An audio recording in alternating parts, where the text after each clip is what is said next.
Tiffany James was born on August 18, 1980, in Tampa, Florida. She was the only child of Rosalind James and Turner Humphrey. Her parents were never married and separated soon after her birth. Her father moved away, started a new family, and showed little interest in her. Years later, as an adult, Tiffany decided to locate her father. They spoke, and she assured him that she held no grudges and wanted to keep in touch. This reunion allowed Tiffany to meet her half-siblings and their families, leading to the development of strong, positive relationships. Meanwhile, Rosalind focused on her own life and left Tiffany with her grandparents. Although Tiffany had both biological parents, she was primarily raised by her grandparents. Her mother Rosalind visited occasionally but did not play an active role in her upbringing. It was her aunts, Barbara and Vicky, along with her grandmother Beulah, who took on the parenting responsibilities. They ensured Tiffany attended preschool and school, celebrated her achievements, and supported her in every way. She was an outstanding student with a passion for literature and a creative spirit. She dreamed of opening her own beauty salon and becoming the best in her city. Tiffany was a sociable, popular, and stylish person. She often attracted attention with her looks and confidence, making her appealing to young men. While in high school, she started dating a boy named Derek Andrews, who was a year older. They both believed their love would last forever. In her senior year, Tiffany became pregnant and gave birth to their first child, a son named Derek, on July 26, 1998. This changed her plans for college, as she dedicated herself to motherhood.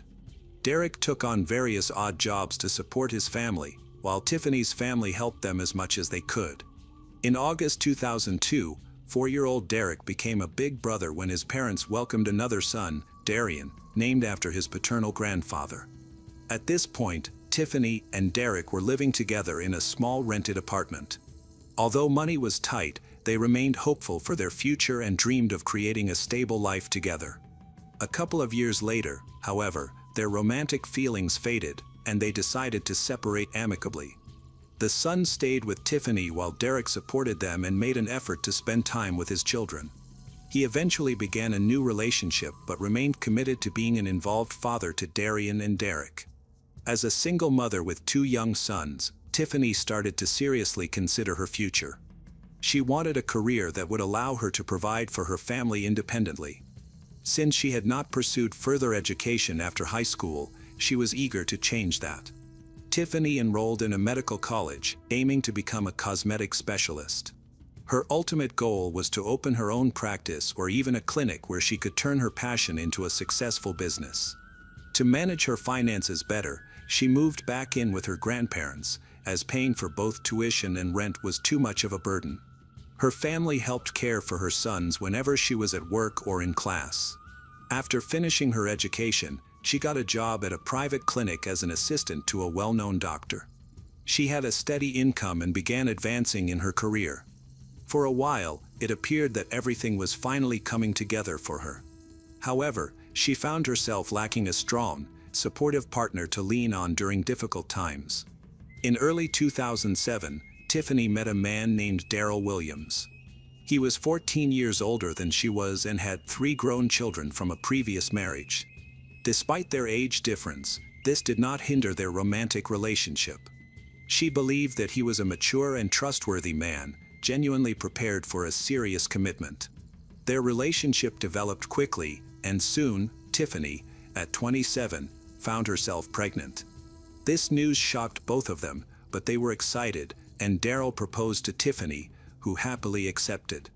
However, during the routine checkup, she learned she was expecting twins. In March 2008, she welcomed twin girls, whom she named Diamond and Denial. This happy event has brought joy to her life, and she has devoted all her love to her family, cherishing every moment spent together. Tiffany enjoyed taking her children to different events, discovering new activities, and creating lasting memories. She also loved dressing her daughters in matching outfits that gave them a fashionable appearance. Her older sons participated in sports like baseball, track, and swimming, while her twins, Diamond and Denia, began dance classes and rhythmic gymnastics at an early age. As the years went by, the children grew, but Tiffany and Daryl never married. Gradually, their relationship began to deteriorate as they found it increasingly difficult to communicate. Tiffany eventually realized that Daryl was not the person she had thought he was. Their relationship ended when she discovered his infidelity. Without any hesitation, she gathered her children and departed. After separating from Daryl, Tiffany relocated with her family to the quiet town of Brandon, Florida. This community was known for its strong infrastructure, low crime rates, and affordable housing, making it an ideal place to raise a family and start over. Eager to create a stable future, Tiffany completed a hairstyling program and landed a job at one of the top salons in town. She quickly built a loyal clientele and gained a reputation for her talent and creativity. Aspiring to open her own salon one day, she began looking for potential rental locations. Her skills, ambition, and rising reputation established her as one of the most in-demand stylists in the area, paving the way for a bright career ahead. As a single mother of 4, she moved into a spacious rental apartment in a newly built residential complex situated in one of the town's finest neighborhoods. Nearby amenities included a school, a dance studio, and a large sports center, everything she needed for a comfortable and fulfilling life for her family. By 2012, her sons had become more independent and often helped care for their younger sisters. Around this time, Tiffany decided to reconnect with her father and half-siblings. She traveled to Alabama to find them, and their family bonds were restored. They began to stay in touch, visit each other for holidays, and their children quickly grew close. Life was falling into place. Her finances were stable, and she was surrounded by loved ones. Although she felt secure about her future, Tiffany, a young, ambitious, and attractive woman, yearned for romance. She still believed in love and hoped to find a man who would love her and embrace her family, a man with whom she could build a strong and happy home. In 2014, Tiffany started her own small business, which began to thrive. That same year, at 34 years old, she reconnected with Ben, a man she had known in her youth but hadn't seen in nearly 15 years. Their unexpected encounter at a shopping mall marked the start of something special. Initially, they kept their relationship private. Ben was also a single parent who had recently settled in Brandon with his 2 young children. They began as friends, sharing coffee and meaningful conversations. When Ben finally confessed his feelings for Tiffany, she felt like the happiest woman in the world and admitted she felt the same way. Their relationship grew deeper and both families supported it. Tiffany was ecstatic, savoring this newfound happiness without rushing. She kept their romance discreet, sharing details only with her closest friends and family and refraining from posting pictures of them together on social media. Gradually, she prepared for a significant change as they decided to move in together and create a home as one family. On October 1, 2015, Tiffany posted a romantic and mysterious message on her personal social media account. The post featured a photo of 2 hands clasped together, one male and one female, both adorned with wedding bands, set against the backdrop of a Bible. The caption simply read, "Yes." This suggested that she was engaged, but she chose to keep her fiancé's identity a secret for the time being. Tiffany and her family always put a lot of effort into celebrating Halloween. They planned their costumes ahead of time, carved pumpkins into glowing lanterns, and went out to collect candy from their neighbors. By this time, Darian and Derek were old enough to enjoy the holiday with their friends, while the younger twins, Diamond and Denia, still loved going trick-or-treating with their mom. Since they lived in a large apartment complex, going door to door wasn't this thrilling.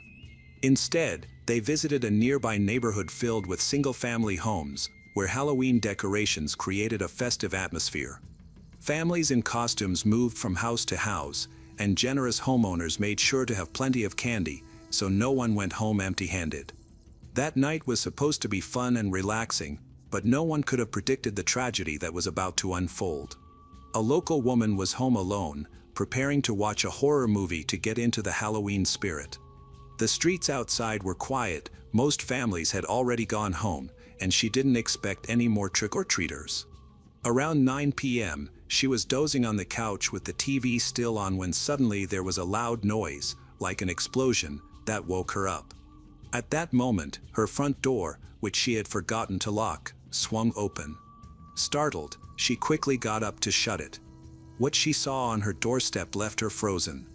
A figure dressed entirely in black, wearing a hockey mask like the ones from the Friday the 13th movies, stood there.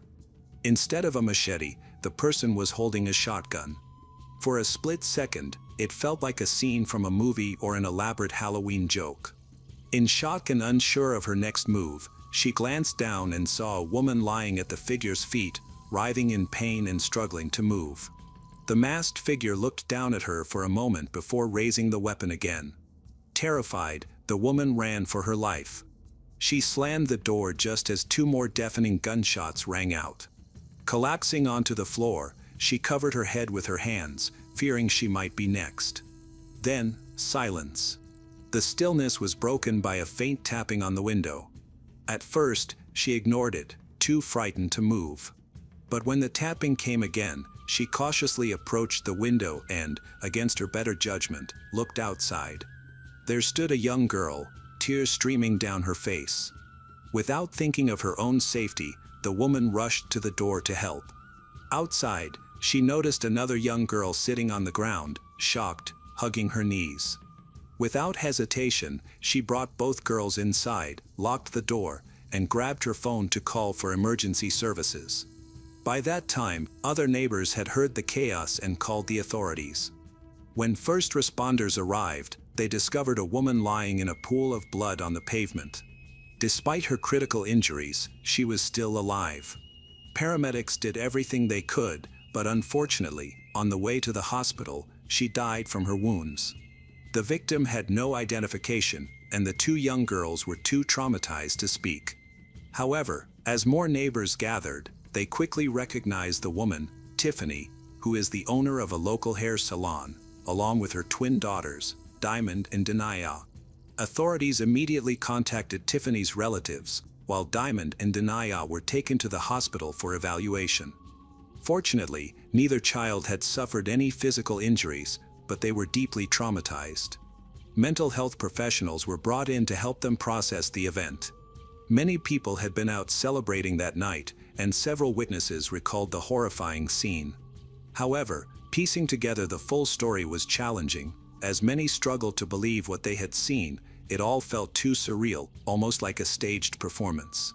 Meanwhile, the masked attacker slipped into the crowd of costumed revelers and disappeared without a trace. Neighbors reported seeing a silver Chevrolet sedan parked near the house shortly before the incident. Witnesses noted that the car sped off after the first loud noise but stopped a short distance away moments later. It was uncertain whether the driver fled in a panic or had a connection to the attack. Unfortunately, no one saw the license plate, and no one could identify the driver's gender. Adding to the difficulty, there were no security cameras in the area to capture the incident. Witnesses could not provide even a basic description of the suspect, who was fully covered in a costume, hood, hockey mask, and gloves. They only agreed that the attacker was slightly taller than average and had a muscular build. At the crime scene, Tiffany's handbag was found on the ground, with its strap torn and its contents strewn about.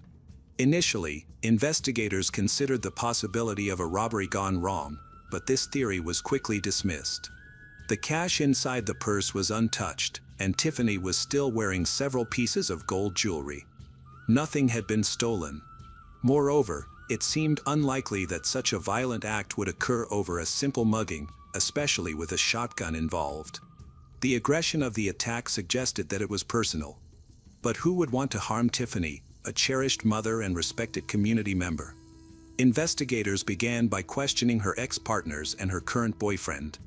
Tiffany had been separated from her former partners, Derek Andrews and Daryl Williams, for years, and any previous conflicts had long since dissipated. Her current partner, Ben, remained a mystery since Tiffany had kept their relationship private, revealing little to friends and family. Due to this secrecy, detectives felt it necessary to question him urgently. Officers arrived at Ben's house around 5 a.m. the next morning. Despite the early hour, all the lights in the house were on, and Ben was found sitting by the front door with a shotgun.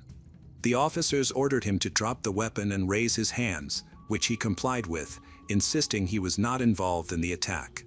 He then pleaded with the officers to protect his children, explaining that he had learned about the crime just hours earlier and was fearful that the attacker might come after him next. He felt a strong need to protect his family. During the questioning, Ben shared that in the months prior to the incident, Tiffany had told him about someone she believed was stalking her. She suspected it might be her ex-fiancé, Daryl, who was also the father of her twin daughters, Diamond and Denia. Their separation had been difficult, and they were currently engaged in a custody battle over the girls. Ben confirmed his whereabouts on Halloween night with a strong alibi. He stated that he, Tiffany, and their children had gone trick-or-treating earlier that evening. Later, he took his children to visit relatives while Tiffany and the twins intended to return to their home briefly before staying the night at his place. However, she never showed up. Almost at midnight, Tiffany's oldest son called to deliver the devastating news. Once investigators verified Ben's alibi, they released him and allowed him to go home. The focus then shifted to Daryl. Was he involved in such a violent act? Detectives were skeptical. Could he really have committed something so horrific in front of his own daughters, leaving them with lifelong trauma? On November 1st, officers visited Daryl's last known address but found that he no longer lived there. Instead, they encountered his adult daughter, who informed them that her father had moved in with his new girlfriend 6 months ago. She was visibly shaken when she heard about Tiffany's tragic death and was clearly in shock. His daughter disclosed concerning information about his short temper and controlling behavior. He was known to be domineering and would become furious when things didn't go his way. Additionally, he had a strong interest in firearms and owned a shotgun. Daryl's daughter explained that her father's breakup with Tiffany had been very contentious.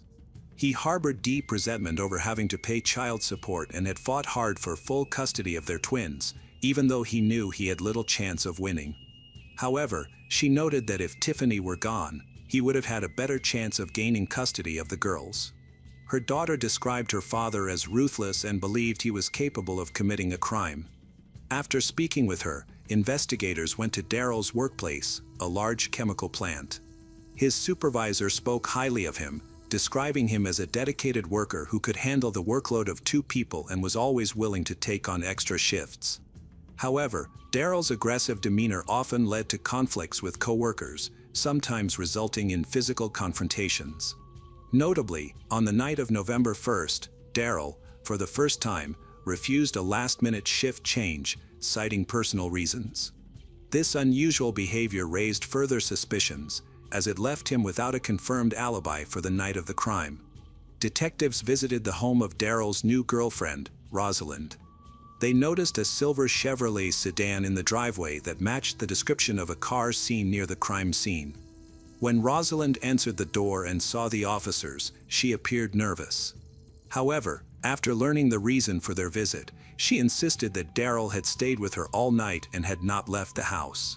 Since there was no physical evidence to hold Daryl, the investigators decided to interview the main witnesses, Daryl and Tiffany's daughters, Diamond and Denia.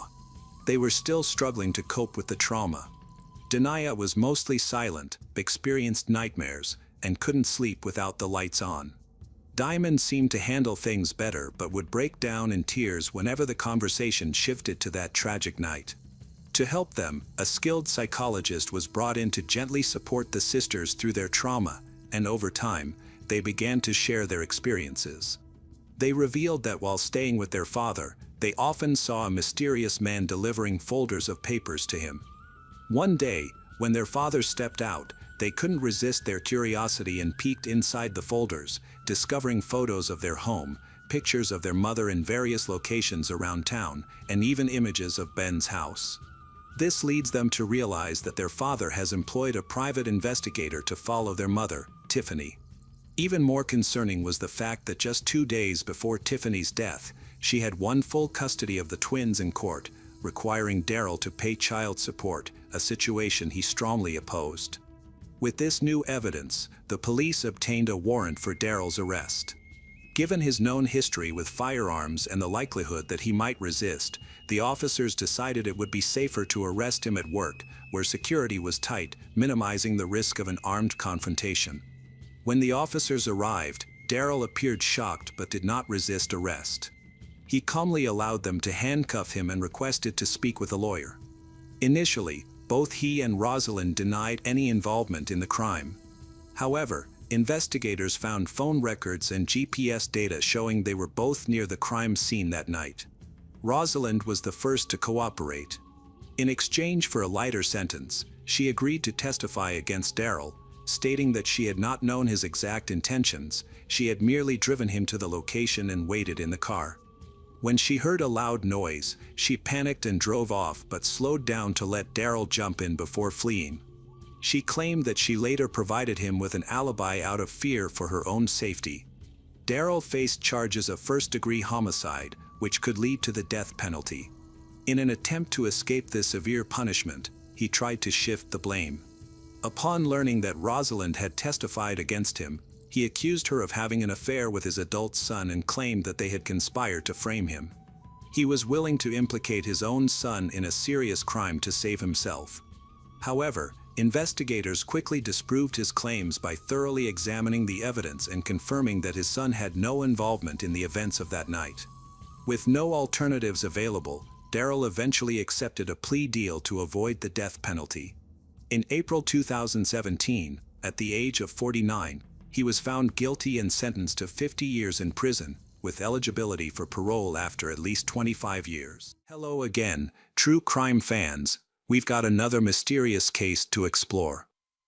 The case of Assunta Botera. Rosario Porto and her husband, Alfonso Botera, were wealthy individuals. Rosario's father served as an influential French consul, and her mother was an art teacher. Rosario followed in his father's footsteps. She became a successful lawyer. In 1997, she was appointed French consul. She inherited this post from her father. Alfonso was a well-known journalist. He and Rosario married in 1996 and they moved to a large apartment in an upscale area of Santiago de Compostela, Spain.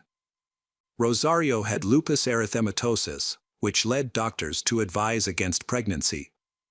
They decided to adopt a child abandoned by his parents and create a loving home for him. Adoption was challenging in Spain, so when they were in their early 30s, they chose to go to China for adoption. After navigating numerous bureaucratic hurdles, they arrived at an orphanage. Rosario immediately noticed a 9-month-old girl, and within 2 weeks, they resolved all issues to officially adopt her. When returning to Spain, the child's documents named her Assunta Fon Yan. This was notable since Assunta was among the first Chinese children adopted in the area. Initially, it seemed fortunate for her to join a respected and wealthy family, but unfortunately, this joy did not last long. Assunta was a highly capable girl. She excelled academically, studied multiple languages, practiced ballet, and attended music school. It seems that Rosario and Alfonso want to give her every opportunity to develop. On July 4, 2013, Rosario and her 12-year-old daughter, Assunta, went to the beach to cool off on a hot day. Assunta told a terrifying story about a man wearing a black mask and gloves who tried to strangle her the night before. The longer the girl talked, the more she lost control, and finally, her mother cried. She knew about it, she was there when it happened, but for some reason she did not contact the police. On the night of September 21, 2013, at 10:30 p.m., Rosario and Alfonso were at the police station for another reason. They reported their daughter, Assunta, was missing for several hours. Then, Rosario recounted Assunta's story of the attempted attack from 2.5 months prior. This left them fearful that the attacker had returned and something terrible might have happened to their daughter. They were terrified she had been kidnapped. Alfonso was convinced she was no longer alive. They urgently pleaded with the police to take immediate action. In the early hours of September 22, 2 men were driving through a forest on their way back from a bar. Suddenly, the driver stopped, saying he noticed something unusual in the forest. He didn't understand what was going on, so he turned his headlights toward the forest and mentioned to his friend that he felt like someone was watching them. Despite this, he wasn't scared, likely due to the alcohol he had consumed, so he got out of the car and walked a few steps into the forest. In the light of the car's headlights, he saw something on the ground that looked like a doll. As he approached, he realized it was a girl. She was tied up, and her clothes were dirty. He checked for a pulse and found that the girl was dead. Then, they quickly contacted the police. The police identified the body as Assunta, who had died just a week before her 13th birthday. While examining the area near her body, they discovered her mobile phone, which contained some disturbing photographs. There are several photos of she wrapped tightly, lying with her eyes wide open. Some forensic experts suggested her dilated pupils indicated possible drug use. Even more distressing were photos of the girl in revealing clothing, with bright makeup, fishnet stockings, and posing provocatively on a couch. Her eyes remained wide open, and her pupils were dilated. These photos later appeared on the internet, were widely circulated and making people angry about how a child was treated like that. Assunta's last day was described by her parents as ordinary. However, then little girl suddenly went missing and was found dead a few hours after they reported her disappearance. On that day, the girl went to visit her father, Alfonso, at his work, and then hurried back home, so she not wanting to miss The Simpsons at about 7 p.m.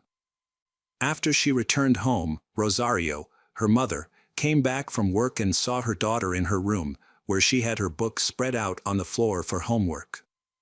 Rosario didn't notice anything unusual and left to go to their country house, which was about half an hour away, to pick up bathing suits and other items for a planned beach outing the next day. Rosario returned around 9:30 p.m., and by then, Assunta was no longer in the apartment. Rosario became worried because little girl hadn't called or mentioned any plans to go out, which was unusual for her. Thinking maybe she had gone to see friends, Rosario started calling the girl's friends and Alfonso, but nobody had seen she. Rosario was the last person to see Assunta alive, making her one of the first individuals the detectives focused on, and she was questioned at the station. During her discussion with the police, Rosario recalled the incidents of July 4th, the night of the first attack. When they returned from the store that evening, Assunta closed the front door but left the key in the lock. Her mother didn't notice, and they went to bed. Around 3 a.m., Rosario was awakened by cries for help. Rosario rushed to her daughter's room and saw a large man pinning little girl to the floor, seemingly trying to strangle her. She attacked the intruder, but he was very strong and easily threw her against the wall. Fortunately, no one was harmed, and the attacker fled. Rosario described him as a strong, middle-aged man dressed in black, wearing a mask and gloves, so it is not possible to give a more detailed description. Assunta told her friend about what happened and even sent several photos showing red marks on her neck. Assunta's father, Alfonso, mentioned that little girl had struggled with depression for a long time and was taking medication prescribed by doctors. This was confirmed because Assunta talked to friends and shared her experiences. Recently, she had been speaking more positively about her situation, saying she felt much better. However, after Assunta was first attacked, Rosario did not investigate to find out what was happening to her daughter. She cited Assunta's fragile emotional state and said she feared contacting police would upset Assunta. This explanation was not very convincing. Over the years, Assunta had been admitted to a psychiatric hospital because she often expressed end-her-life thoughts. Besides, she is very tired because of the overload of knowledge at school and extra classes. The nanny also said that Rosario had recently become very frustrated with Assunta, as little girl was no longer meeting Rosario's expectations, and her academic performance had declined. She had become somewhat of a burden, prompting Rosario to consider sending her to study in Poland. However, Rosario did not mention this to the detectives, so they decided to investigate Rosario's immediately. They were particularly interested in the country house Rosario visited on the day Assunta disappeared. As it turned out, when detectives got there, they found Assunta's body lying just 4 kilometers away. Rosario appeared surprised to see them. She was furious. She quickly headed to the second floor, clearly trying to hide something. When a detective checked a nearby trash can, he found a piece of orange rope inside, identical to the one used to tie Assunta's hands and feet. There was also a black mask and gloves. All these items were collected for examination, but unfortunately, no fingerprints or DNA were found. The investigative committee conducted several autopsies. They did not measure the body temperature immediately, fearing it might compromise the evidence, so the exact time of death couldn't be determined. However, it was estimated that Assunta was killed around 8 p.m. The cause of death was suffocation. Her mouth and nose were covered with a soft object, likely a pillow, which prevented her from breathing, leading to unconsciousness and eventually death. In addition, an autopsy determined that Assunta had taken at least 27 lorazepam pills on the day of her death, 9 times the normal amount for an adult. Hair tests revealed this was not the first occurrence. Little girl had overdoses 3 months before her death, starting when the attacker first breaks into the home. It's important to note that overdoses of this drug can cause amnesia and loss of muscle control. The drug was used to treat anxiety disorders and insomnia. The police discovered that Rosario used it to combat depression, but it was not prescribed for Assunta. No one could explain why Assunta took the drug. According to Rosario, the criminals gave Assunta medicine so she wouldn't remember the incident. Detectives conducted a review of CCTV footage in the area to track Assunta's movements that day. Around 2 p.m., she visited her father, Alfonso. At 5:21 p.m., she returned home, and at 5:28 p.m., Rosario returned home. At 6:20 p.m., a gas station camera recorded a green Mercedes belonging to Rosario. She admitted the car was moving towards a house in the country. It was clear that besides the driver, there was a girl in the car, identified as Assunta. They were heading in the direction where Assunta's body was later found. The new testimony completely contradicted Rosario's earlier statements, making she the primary suspect in the murder. Therefore, she was questioned again. Rosario's face showed fear and shame because she had let her adopted daughter go missing while she was responsible for taking care of the girl. Then, she offered a different version of events. According to her, they went out to get swimsuits together, but when they arrived at the country house, Assunta refused to enter with her. Assunta chose to stay in the car while Rosario took everything she needed and did some small work. However, this took longer than expected, and Assunta wanted to return home to do chores and rest. Rosario agreed and drove her daughter back. But she dropped her daughter off about a 20-minute walk from their apartment to avoid navigating the narrow streets. However, the police reviewed CCTV footage from the outskirts of Santiago but found no evidence of Rosario taking her daughter back home. They only saw footage of Rosario leaving her country house alone around 9 p.m. Her story is full of controversial and contradictory details. She appeared to look at the detectives with arrogance, displaying coldness and showing no regret over the loss of her child. She persistently insisted that the large man in black was involved in the incident. When the police interviewed the Botera family's neighbors, one mentioned hearing screams at night in July, when Assunta was first attacked. He also observed something unusual. Even though the attacker entered an area where dogs lived, the dogs were silent, indicating that the attacker was very familiar with them. All in all, everything seemed suspicious, making them even more suspicious that Rosario and Alfonso were involved in the murder of their adopted daughter. The police considered different theories about the first home invasion. Some thought it was fabricated by Rosario, while others suspected it was the parents' first attempt at murder. few believed an outsider was involved. On September 24th, Rosario and Alfonso held a funeral, during which they behaved oddly, even taking a selfie in front of the coffin. Due to inconsistencies in her testimony, Rosario was arrested after the funeral. By then, detectives had discovered what might have been the motive behind the crime. Witnesses came forward with information about incident from 9 months prior to the tragedy, and this may have been the beginning of the bloody end. In January 2013, Rosario started a relationship with a realtor named Manuel Garcia, whom she hired to sell real estate. Manuel was married and made it clear he would not leave his family. He considers the relationship with Rosario to be nothing more than an affair.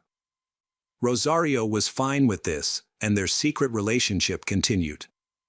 During this time, her relationship with her husband, Alfonso, quickly deteriorated. She finds Alfonso boring and considers him a failure who overestimates himself. She described him as insensitive, while her lover, Manuel, was the complete opposite. After Alfonso finds messages from Rosario's lover on his wife's phone, they divorced in February 2013. Rosario and her daughter Assunta continued living in the apartment. She maintained her business and visited a country house. Custody of the daughter, Assunta, was shared, and both parents have the right to see the little girl. After Assunta's parents divorced, she lived in both her father's and her mother's houses. Many observed that she was always close to her mother, while her relationship with her father was not as warm. However, her father made efforts to improve their relationship. He also repeatedly told his ex-wife Rosario that they would be forever tied together through their adopted daughter. Is it possible that because Rosario wanted to completely cut off contact with her ex-husband, so she will cause the innocent child to leave forever? It is known that earlier in the summer, Rosario had to end her relationship with her lover, Manuel. Alfonso took advantage of the opportunity, he convincing Rosario to end her relationship with Manuel in exchange for his help with their daughter while she was in the hospital. And Rosario agreed to this request. However, it was revealed that on September 21st, Rosario broke her promise, she spending most of the day with Manuel and only returning home in the evening. This is very suspicious, because soon after, Assunta was killed. During the investigation, numerous assumptions were made, including one significant point emphasized by the defense. They argued that male DNA was found on the clothes Assunta's, indicating a man's involvement. While it was considered possible that the mother was not involved in the crime, this scenario was deemed unlikely. Police have stepped up their investigation, collecting documents for analysis, focusing on identifying male DNA on Assunta's body. Several options were considered during the investigation. At first, Alfonso was suspected, but then all attention turned to Manuel. However, he had an alibi and had no motive to harm Assunta, so he was quickly dismissed as a suspect. Surprisingly, the DNA was identified as belonging to a stranger named Ramra, a Colombian citizen who lived in Madrid, about a 6-hour drive from Santiago, where the incident occurred. This may seem strange. When questioned, Ramra fervently denied any connection to the case, claiming he had never been to Santiago and had no involvement in the murder. Indeed, Ramra had an alibi. He was having dinner at a restaurant in Madrid with his girlfriend and was captured on CCTV footage there. Why had Assunta been taking prescription drugs in the months leading up to the incident without any prescription? Further examinations revealed that only a portion of the DNA traces found belonged to Ramra. The lab staff suggested that the match could be due to poor quality samples or contamination. There were even suggestions that someone might have intentionally tampered with the sample's DNA to mislead the investigation. At this stage, many questions remained unanswered, and detectives considered even the most unlikely scenarios. Rosario and Alfonso seemed indifferent to what happened to their adopted daughter. Rosario was the last person to see Assunta alive, and the press speculated that she could have acted alone.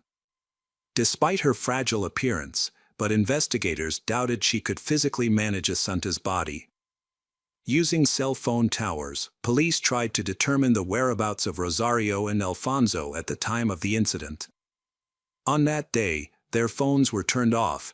This makes the police even more suspicious of them. However, Rosario explained it was a coincidence, and their phones just run out of battery at the same time. They don't have any bad intentions. After talking to a local pharmacist, who was also a friend of Rosario's, they discovered that Rosario first contacted the pharmacist on July 5, the day after an intruder broke into the house and attacked Asunta.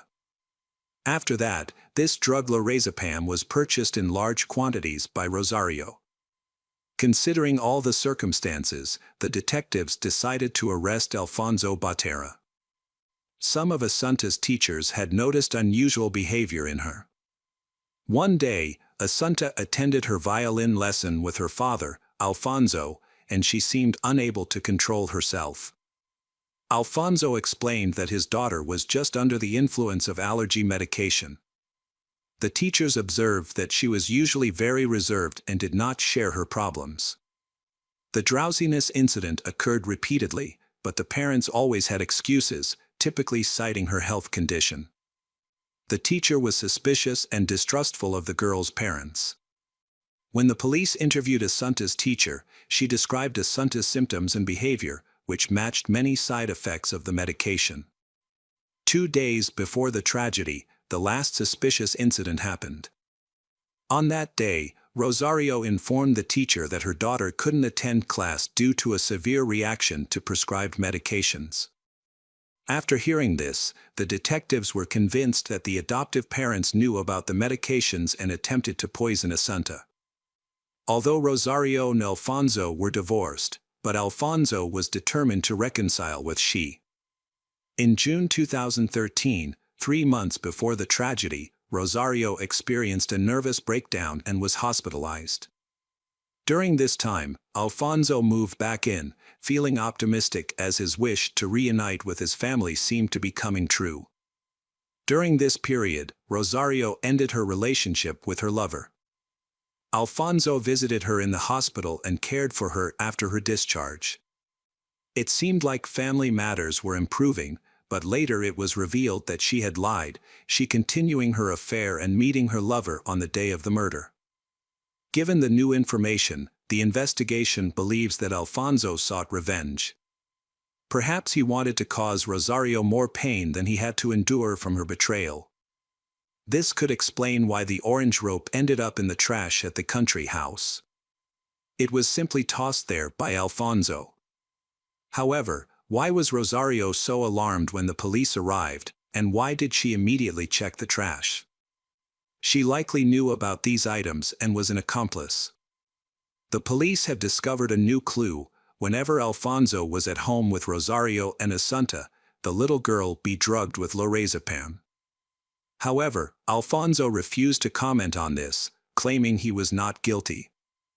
After the arrest, Rosario's behavior was unstable, alternating between hysteria and depression.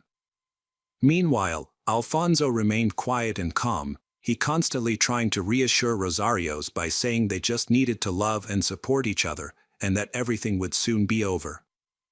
Despite his soothing words, the police noticed his cold demeanor. Eventually, the police found the storage media Alfonso used. It turned out that the hard drive on his laptop had been completely replaced. Experts discovered that over 500,000 photos and videos had been stored on it, likely compromising material. The police also found that he had an unhealthy interest in Asian girls on his social media page. Evidence showed he had dozens of interactions and correspondence with Asian girls, and according to investigators, the photos suggested these girls were minors. Additionally, he often showed interest in adult Asian women with very youthful appearances. Later, a woman who owned an escort agency approached the police. She confessed that Alfonso was a regular at her establishment, always requesting only Asian women and insisting they dress as schoolgirls. Even his wife was aware of this preference. Photos of the murdered Assunta in revealing clothes made the situation even more serious. The prosecutor focused on how the seemingly calm and quiet Alfonso had cruelly treated his adopted daughter Assunta. The charges suggested that Rosario and Alfonso were criminals covering for each other, with both involved in Assunta's death. What could have motivated the crime? Rosario and Alfonso refused to cooperate with the investigation and wouldn't communicate without their lawyers. Later, on their attorney's advice, they completely stopped commenting on the tragedy. Forensic psychiatrists were crucial to the investigation. They analyzed Rosario and Alfonso's behavior and identified them as narcissists with personality disorders. It appeared they adopted Assunta to present a loving family image, pressured by Rosario's parents. Sadly, Assunta became a mere pawn for them, and once she was no longer needed, they first exploited her and then decided to eliminate her. A 15-year-old acquaintance of Assunta testified for the prosecution. Although Alfonso claimed he stayed home all day until the evening on the day of the murder, this was proven false. The girl saw him around 6 p.m. near Rosario's house, a fact later confirmed by camera footage. Alfonso was captured on camera at 9 p.m. after Assunta had disappeared. These conflicting details added to the evidence against Rosario and Alfonso. The trial was highly controversial, with even the judge's conduct coming under scrutiny. Many suspected he sought fame, suspicions that were later validated when he authored a book about the case after the trial concluded. Relatives and neighbors of the Botera family watched for years as the foster parents tried to create the best environment for Assunta. They are financially well off, ambitious and have a tough personality, but those close to them notice their devotion to Assunta. Many people still believe that the trial's outcome was a miscarriage of justice. In court, Rosario and Alfonso maintained their innocence. Alfonso remained calm and reasonable, while Rosario often cried, became hysterical. She puzzled in her testimony in justifying his behavior with the effects of the drug. Rosario's cousin testified at the trial and shared some new information. In 2011 and 2012, Rosario's parents both passed away suddenly at home. Their deaths were suspected to be under unusual circumstances. The cousin believed that Rosario was involved in the murders of her parents and daughter to inherit the entire property. However, the defense attorney rejected these claims. Rosario's mother passed away at the age of 77 and her father passed away at the age of 88. Both passed away peacefully from old age in their sleep in their beds. Although doctors found nothing unusual, their bodies, like Assunta's, were cremated, making it impossible to verify any unnatural causes of death. Meanwhile, the prosecutor contended that Rosario and Alfonso were true sociopaths. Alfonso was apparently a pedophile who drugged his daughter and chose to record these incidents. Assunta posed a threat of exposing them, leading to the decision to eliminate her. This theory was supported by numerous photographs and evidence indicating that Alfonso had an unhealthy obsession with young Asian girls. It is likely that Rosario was complicit in these activities or was at least aware of them but chose to protect Alfonso's wrongdoings. Alternatively, Rosario might have seen the girl as a burden and decided to eliminate little girl with the help of Alfonso. On October 30, 2015, the court found Rosario and Alfonso guilty and sentenced each to 18 years in prison. After beginning their sentences, they both appealed, but their appeals were rejected. On November 18, 2020, Rosario was discovered dead in her prison cell with a belt around her neck. This was her third try to end her life. Alfonso remains imprisoned and maintains his innocence. Hello again, true crime fans. We've got another mysterious case to explore. The case of Matthew Winkler. Matthew Winkler was born in November 1974 and was the youngest child in his family. He had a brother named Daniel. The family lived in Huntington, Nancy, USA, a small town with fewer than 5,000 people, known for its long history of serving the church. Matthew's grandfather played a significant role in the community as a third-generation Christian minister and was the principal of a school for preachers in the town. Additionally, he authored several books on biblical theology. Matthew's father was also a pastor, and the Winkler family was highly respected in society due to their religious commitment. Father Dan started his career 5 years after Matthew was born. While in high school, he began building a small church, which was completed during his college years. After finishing university, he became a pastor and met his future wife, Diana. They married in 1970 and later had sons. Due to Dan's preaching duties, the family often moved, even to different states, which helped shape their character. Eventually, the Matthew family settled in Austin, Texas. Matthew began attending high school regularly and was an athletic teenager who loved football and worked out almost daily. He was active, energetic, and creative, participating in church puppet shows. Matthew was a kind and popular classmate. After graduating, his parents invited him to serve in the church, marking his first steps toward becoming a pastor. Matthew enrolled at Freed Harmon College in Nancy. Matthew's family was generally happy, with Dan imposing strict rules at home that seemed appropriate for raising 2 sons. In 1993, the family moved again to a large city in New York State, where Dan worked as a missionary for 11 years. A few months later, Matthew met Mary, a modest but charming student at the university. Mary was a year older than Matthew. Their relationship developed quickly and they began dating. Just 3 months later, Mary announced to her parents that she was introducing them to her boyfriend. The meeting went well. Matthew impressed her devout family, and they approved of the relationship. 6 months later, Matthew proposed to Mary, and she accepted. They were married on April 20, 1994. Mary Freemans was born in 1973 as the eldest child in her family, who were living in the United States at the time. The Mary were devoutly religious and regularly attended the Church of Christ, where Mary's father was the pastor. The family later welcomed the second daughter, Patricia, who faced significant health challenges, including cerebral palsy, spinal meningitis, and developmental disabilities. Despite these challenges, her parents were dedicated to supporting her, teaching her to read, although she struggled with comprehension. Despite their difficulties, Mary and Patricia shared a very close bond. Mary, who was calm, reserved, obedient, and somewhat meek, often slept with Patricia to comfort her. While Mary was in elementary school, her parents decided to adopt a little girl named Shauna. Shauna came from a large family with 4 other siblings who were also placed with different adoptive families. Eventually, all the siblings, including Shauna, were returned to their biological parents.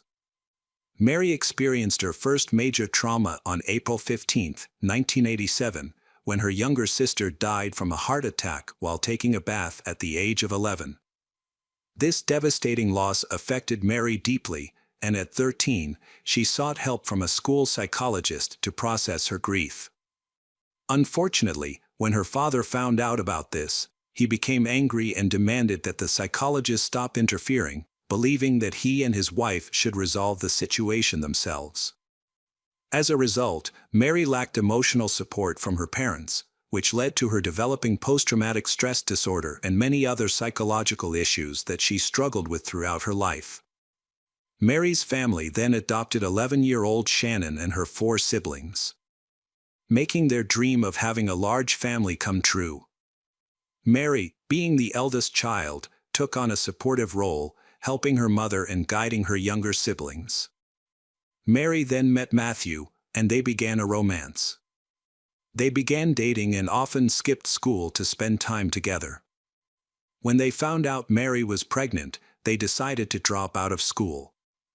They married and moved to Knoxville, where they lived in a small apartment near Mary's parents.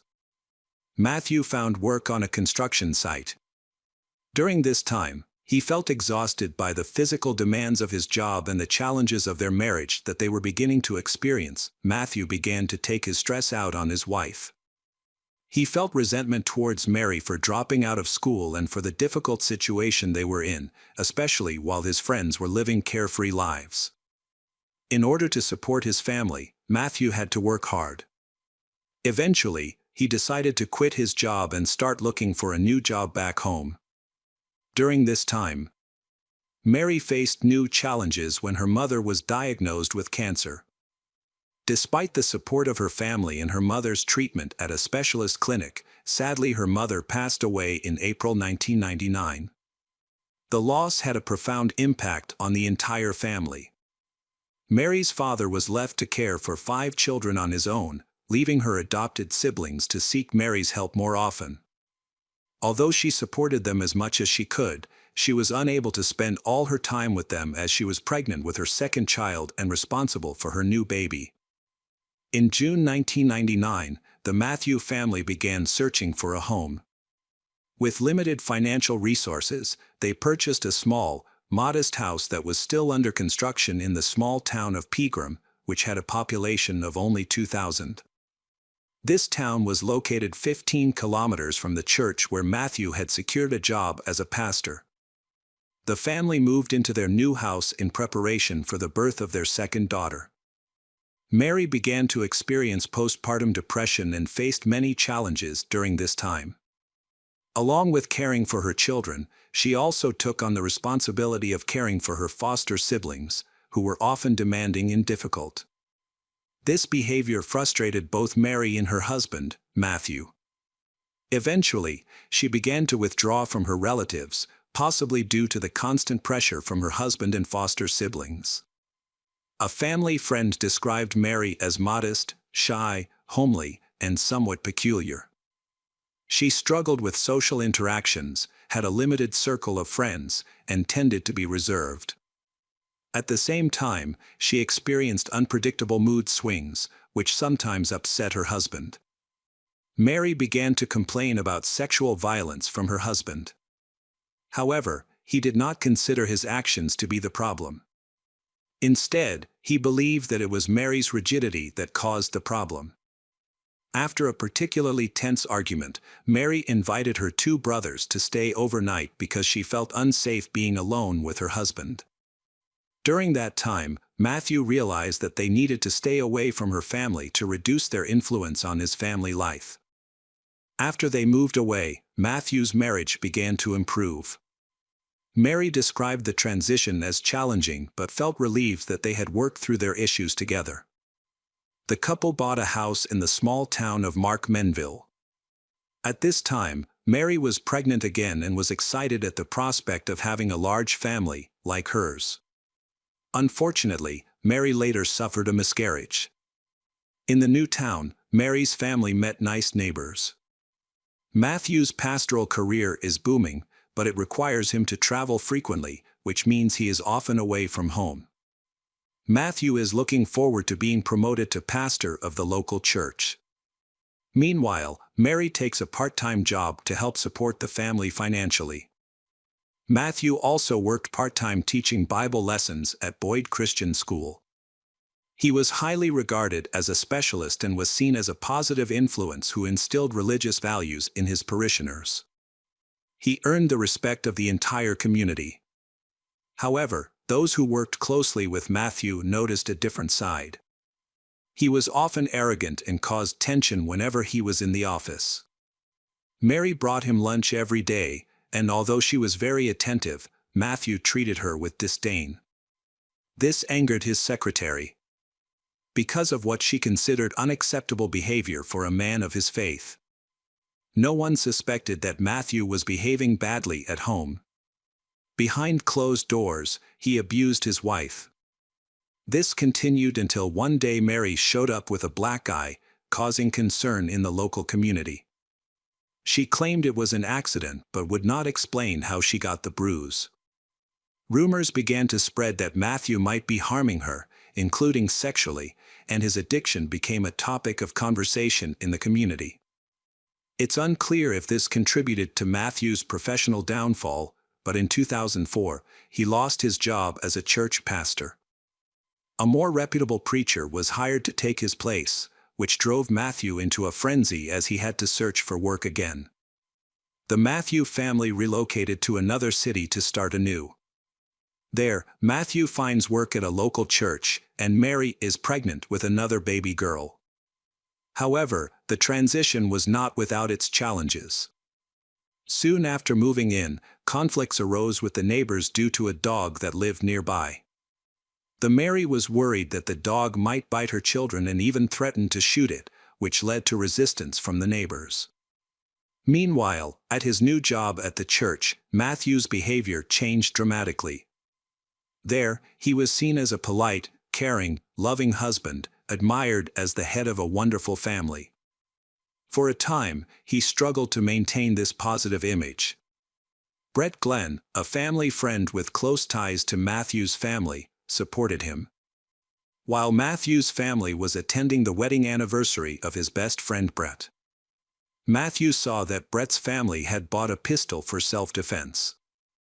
Matthew thought that their family should also have a pistol at home. Matthew then took Mary to the shooting range to learn.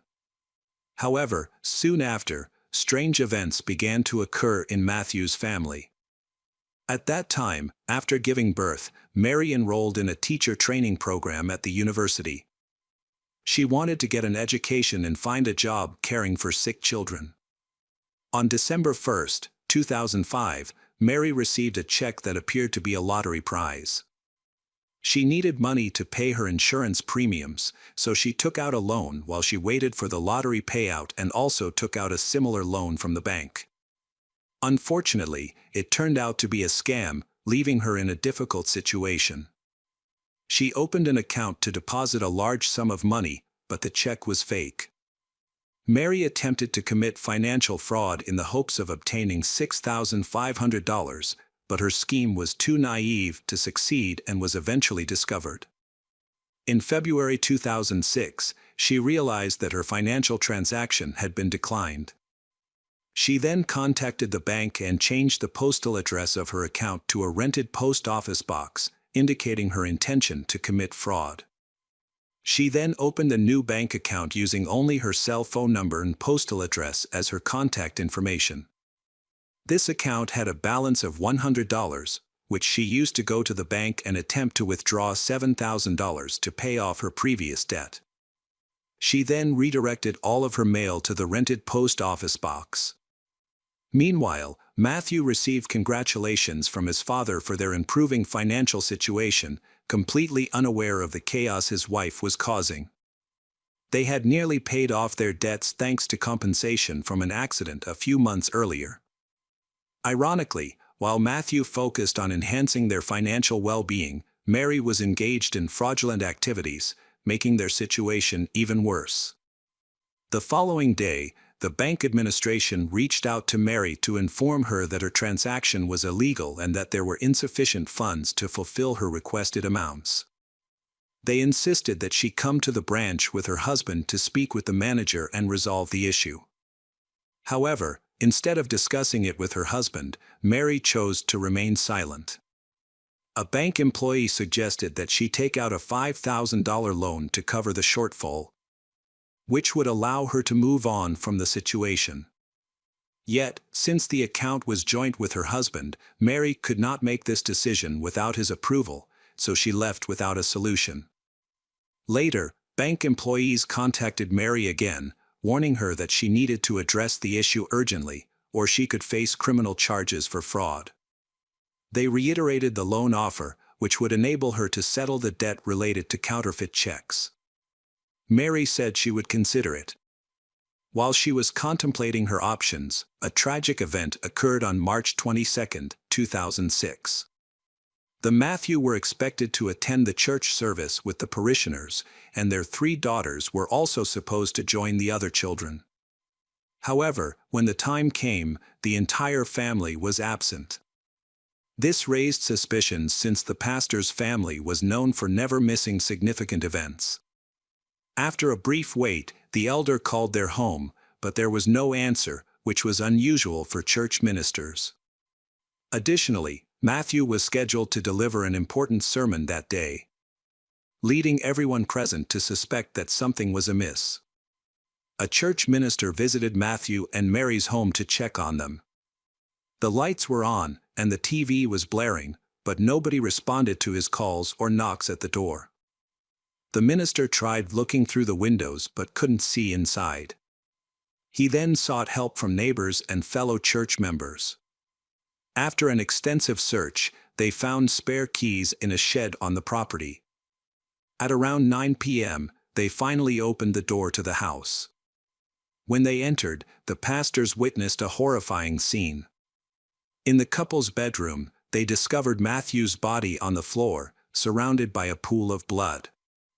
The church pastors then called 911, prompting police and ambulances to arrive at the scene.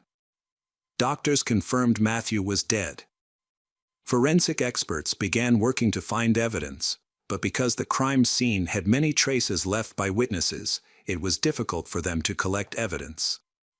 Meanwhile, Mary and the children were missing from the house, and the family car was gone. Police suspected that the rest of the family may have been kidnapped and were in danger. At the time, no one could have imagined what had actually happened in the house. The autopsy report showed that Matthew had suffered a fatal gunshot wound to the chest and had bled to death. The police's investigation uncovered Mary's involvement in financial fraud, which tarnished her reputation.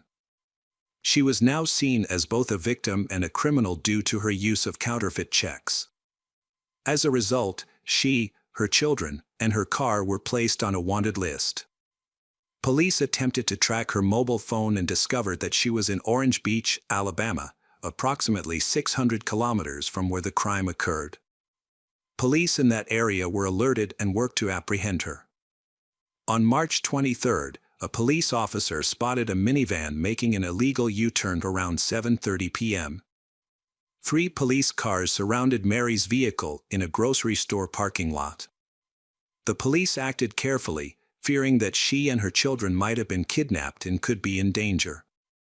However, Mary was driving the minivan herself, and she was quickly arrested. She listened to her rights with a blank expression and went to the police station with her children.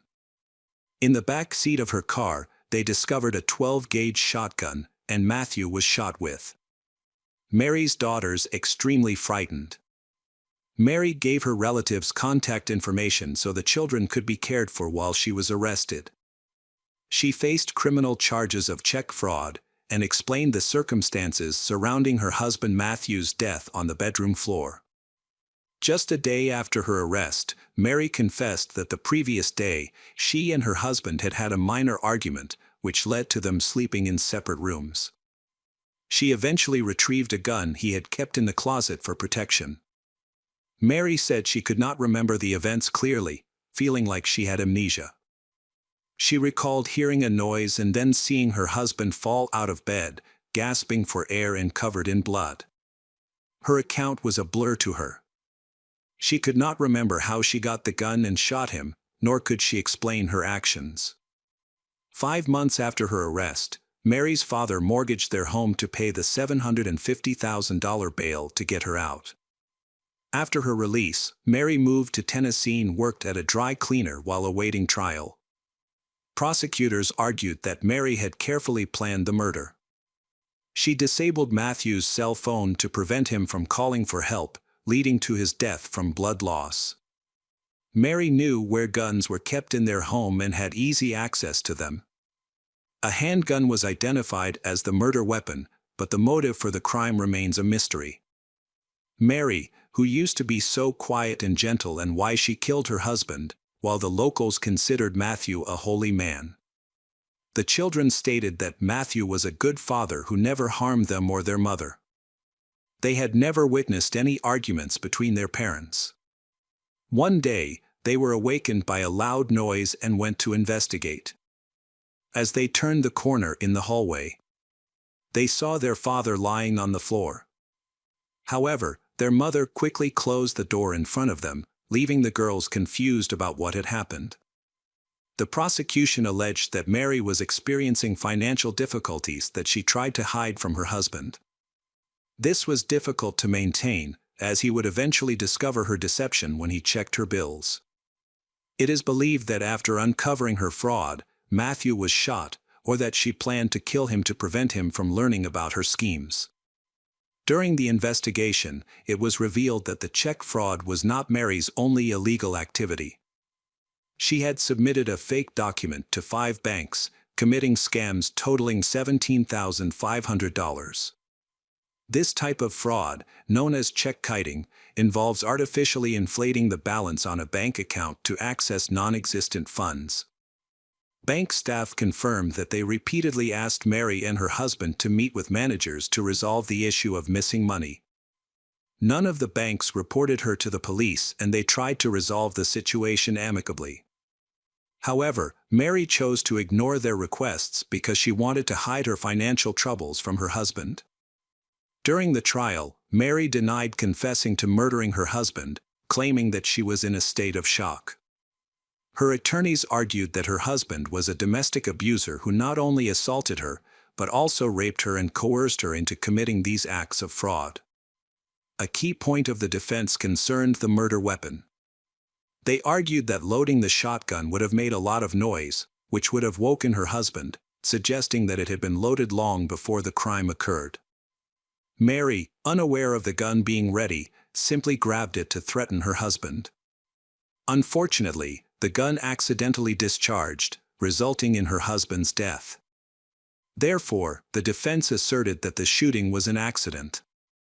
The scenario raises the question of why a loving wife would point a gun at her sleeping husband, even if her intention was to intimidate him, not shoot him. In court, Mary recounted the horrific experiences she endured living with a husband she described as a domestic tyrant. She accused him of sexual, emotional, and physical abuse. To illustrate her point, Mary produced a wig and high-heeled shoes that her husband forced her to wear, even wearing the shoes to court. She burst into tears upon seeing them again. Matthew's controlling behavior extended to how she dressed, as he forced her to wear revealing outfits and watch adult films. He pushed her toward intimate relationships that were unusual for her, even requiring her to get his approval to get a haircut. Despite this, she hid her shame and fear, concealing the truth about him. She described a home environment where he maintained strict control and harshly punished Mary for the smallest mistakes. She even feared he might be abusing their children. Over the years, this led her to build up significant resentment towards him. On the morning of the incident, Mary was awakened by her youngest daughter's crying at 6 o'clock. Frustrated, Matthew angrily pulled her out of bed, insisting that Mary go comfort their daughter. Mary complied and went to the nursery, but the youngest daughter continued to cry, which made Matthew even angrier. He ran into the room, picked up the baby, and covered her mouth and nose to silence her.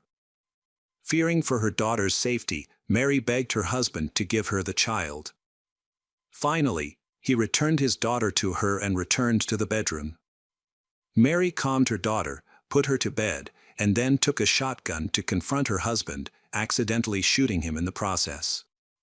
Initially, Mary was confused and didn't comprehend what had just occurred. She saw her husband fall from the bed and hit his head.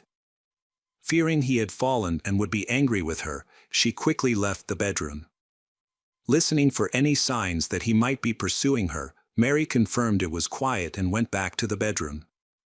It was then that she fully understood that she had shot Matthew. In a panic, she took the children and ran away from home. Mary explained that she lost control and shot her husband in a fit of rage due to his violent behavior toward the children and her. After he attacked them, he went to sleep, and in that moment of anguish, she accidentally shot him. However, the prosecutor disagreed with her testimony, finding it implausible and inconsistent with her initial interrogation. They argued that she killed Matthew to prevent him from discovering her financial fraud. The jury had to consider numerous documents and testimony, and consider several sentencing options for Mary Freeman's. The lightest sentence was 1 year in prison, while the most severe was life in prison without parole.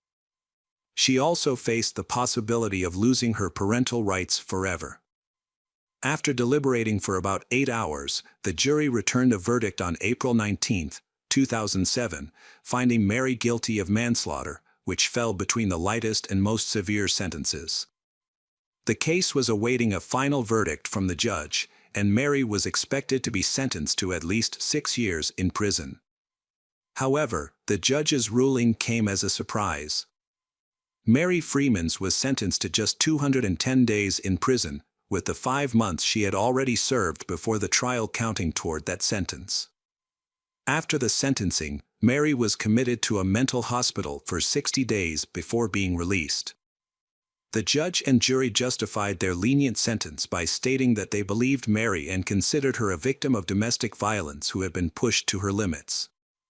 Many local residents shared this belief, especially influenced by Mary's account of wearing stripper shoes, which the women of the small town found humiliating and expressed their support for her. The prosecution found the sentence unfair. They believed it was a premeditated murder because Mary deliberately picked up a gun and entered the bedroom without being pursued or in any danger. Once in the bedroom, she pointed the gun at her husband and shot him, showing that it was not an accidental murder. Despite their arguments, the court rejected their arguments and denied several appeals to reconsider the case. The decision was widely seen as unjust, leading to public outrage, particularly among the victims' relatives.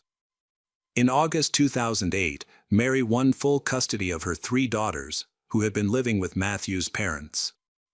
A custody battle ensued, with Matthew's relatives arguing that Mary was an unfit mother because she had killed her husband and had anger management issues. They expressed concern that she might resort to violence again. However, their arguments were unsuccessful and Mary was awarded custody of the children. She was not charged with any wrongdoing in connection with Matthew's death, and it was implied that she had been coerced into committing the crime. Mary worked at a dry cleaner's for a time before moving to a daycare near McMinnville. Unfortunately, neither of these jobs were long-term due to the negative attention she received from the public and media. Mary is now 50 years old, she lives a lonely life and no one knows where she is. Hello friends, welcome to our channel. Today we're going to take a look at another horrible case with you. The case of Jennifer Morrissey. Michael was born in Pennsylvania in 1953, he later moved to Williamsport, Maryland. Overall, his childhood was quite normal. After graduating from high school, he went to college and quickly married his girlfriend, whom he had loved for several years. The feeling was mutual, so she readily agreed. Michael is a person who has tried his best to achieve success in his career, he becoming a well-known insurance agent in the city for some time. Though he was good at it, he eventually switched to pharmaceuticals, where his career truly flourished as a pharmaceutical representative. He started his own business and provided his family with a wonderful life. He earned well, and the family wanted for nothing. Unfortunately, his happy married life did not last long. For years after the birth of their children, Michael and his wife's relationship became cold, so they decided to divorce. Despite the divorce, but he and his wife remain on good terms, and the children still visit him regularly. The son and daughter later recalled that even during the divorce proceedings, they never saw their parents argue.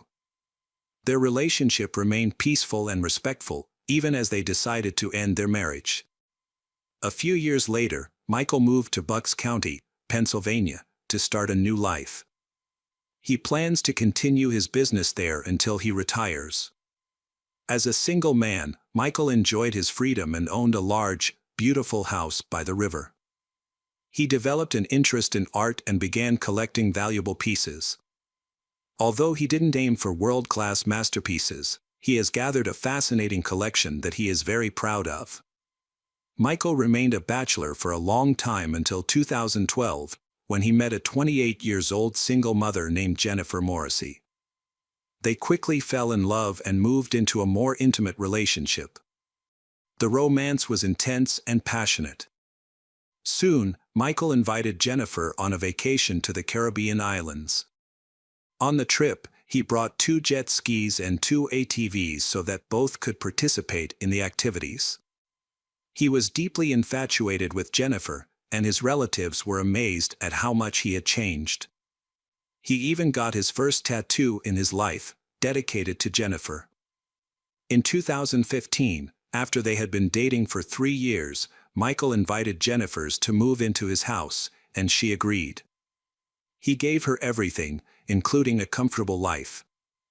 Jennifer's stepchild even has his own room. However, the idyll lasted until August 8 of that year, when Michael was found dead in his house. By this time, his relationship with Jennifer had been going on for 3 years, and they were planning a wedding. Earlier, colleagues found Michael lifeless in his home.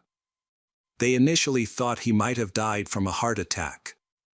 When the rescue team arrived, they discovered he sitting in a chair with his head tilted back.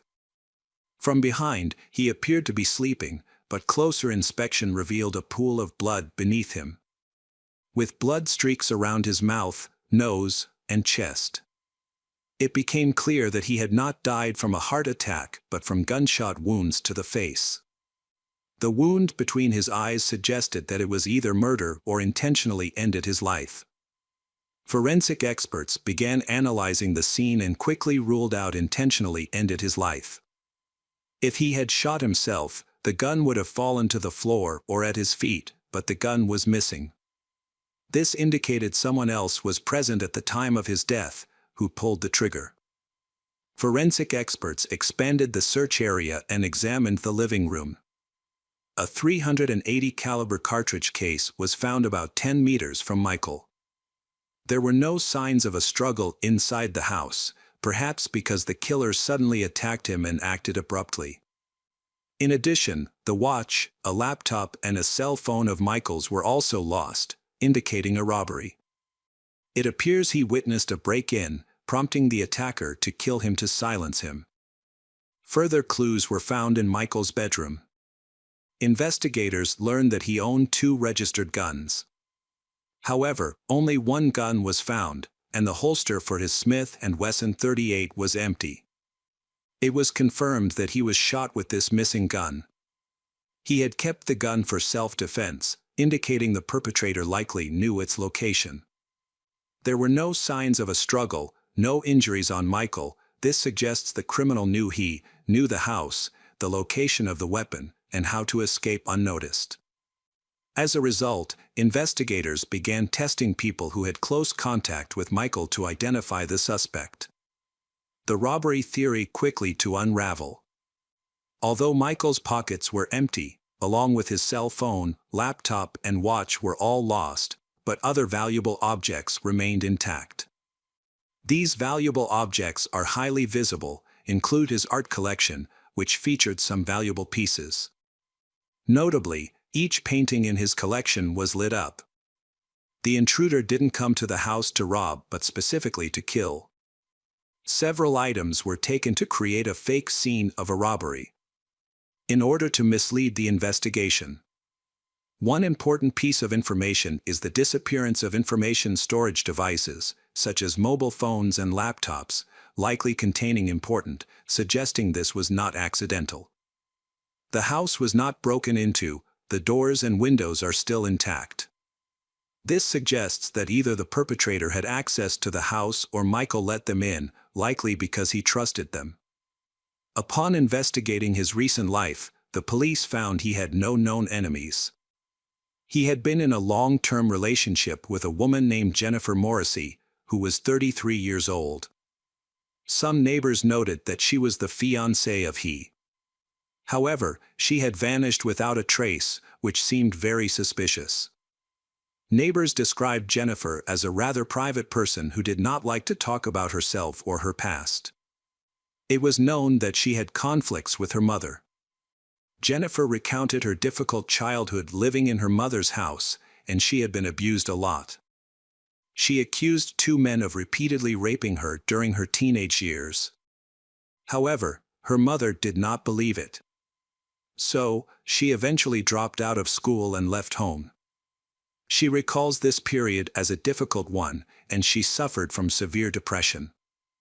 After leaving home, Jennifer had to support herself, so she found work as a mechanic. She also bought a sporty motorcycle and enjoyed riding around the city in her free time. On social media, she often boasted about speeding on night roads, indicating her love for danger. She also was a thrill seeker and expressed some of her ideals through her tattoos, which included several words across her chest and biceps, as well as a grinning skull on her arm. Jennifer became a mother at 20. The child's biological father quickly abandoned them, so she worked hard to secure her child's future. Besides her mechanic job, she also worked as a dancer at a nightclub in Pennsylvania. It was there in 2012 that she met Michael McNew, a 59-year-old regular at the club. During one visit, they struck up a conversation, and he invited her to dinner. Jennifer agreed to the date on the condition that he pay her $1,200 electricity bill. They began frequently visiting upscale restaurants and expensive places. Michael showered her with lavish gifts, including jewelry, a motorcycle, and a car, and he also took her on trips. Jennifer started referring to him as her sugar daddy, and he was happy to support a beautiful young woman. Jennifer's life is quite difficult, so it's not surprising that she saw Michael as a chance to improve things she had been unable to for years. She felt that Michael not only brought her the opportunity to get rich, but also brought her the respect and understanding she had never experienced in her life. They started dating in 2015, and their relationship deepened when they moved in together. Initially, their relationship seemed strong, but over time, it began to decline. Neighbors reported a major conflict happened a few months before Michael passed away. Some witnessed an intense argument, after which Michael and Jennifer allegedly separated. However, they continued living together even though their relationship has deteriorated greatly. Jennifer vanished shortly after the tragedy, and it appeared intentional. At that time, Jennifer was not considered a suspect. The police chose to reach out to Michael's children. They couldn't accept that their father had passed away. As soon as they learned what had happened to their father, they immediately packed their things. Michael's son, Patrick, traveled from Pittsburgh, while his sister and their mother traveled from Maryland. They all met and headed to Michael's home. Patrick told investigators that he never took his father's relationship with stripper Jennifer seriously. He thought Jennifer was too rude, brazen, and greedy, so he didn't want his father to have a long-term relationship with her. Michael's relatives and many friends tried to persuade him to end the relationship for fear she might endanger. In June 2016, Michael's daughter, Katie, got married. She told her father that she did not want Jennifer to attend her upcoming wedding. Michael decided to skip this event, so the wedding happened without the bride's father. Despite his relatives' objections, Michael continued to date Jennifer.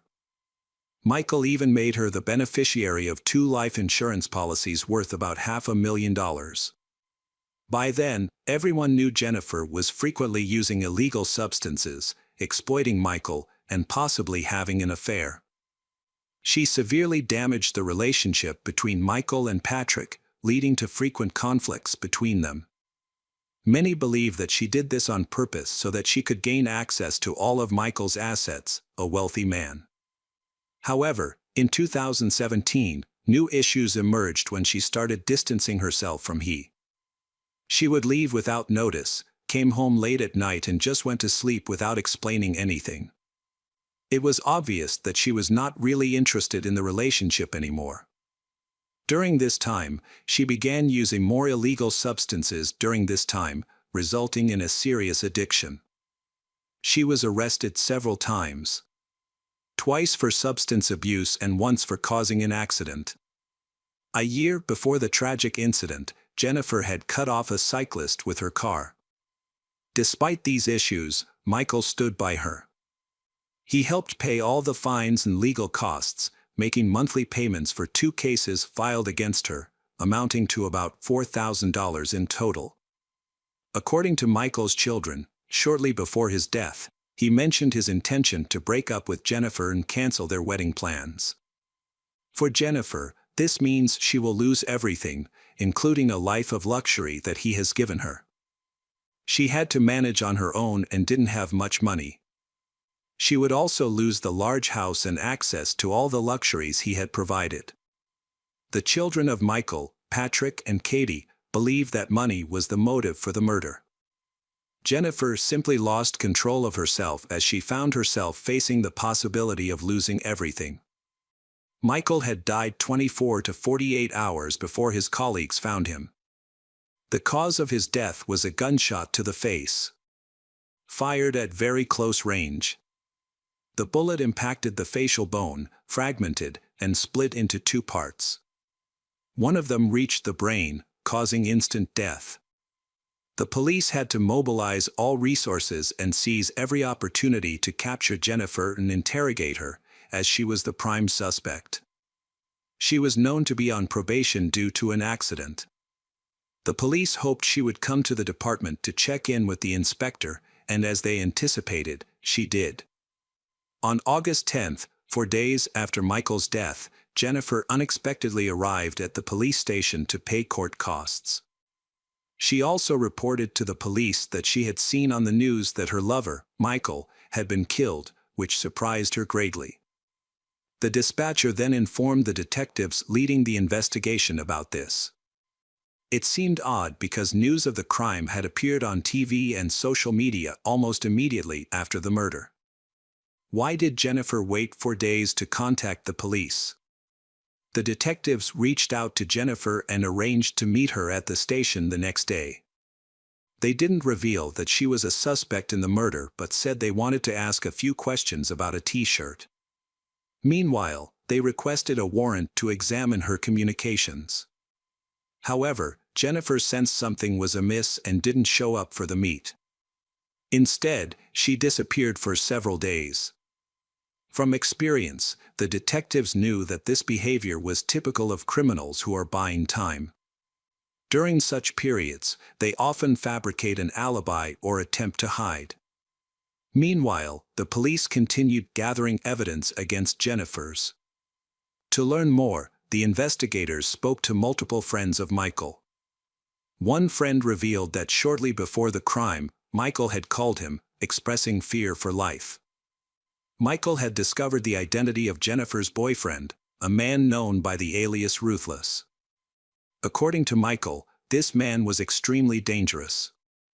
The situation was spiraling out of control, and Michael intended to break off his engagement quickly to protect himself. The man using the alias Ruthless was actually Charles Culo, a notorious figure in criminal circles who had been imprisoned several times. He had committed a string of serious offenses, with most charges related to the distribution of illegal substances. Just days before Michael's death, Charles was released from custody. Jennifer quickly moved in with Charles, but many of her belongings were still at Michael's house. She would occasionally stop by to collect her things, and Michael threatened to give them away to avoid seeing her again. Michael's friend mentioned that he was unhappy about Jennifer's affair. However, Michael chose not to compete with people from the criminal world and decided to end the relationship. The police believed this was a pivotal moment in the investigation. They had a new prime suspect, Charles, who would not have hesitated to shoot a defenseless elderly man. It was suspected that Charles accompanied her to Michael's house.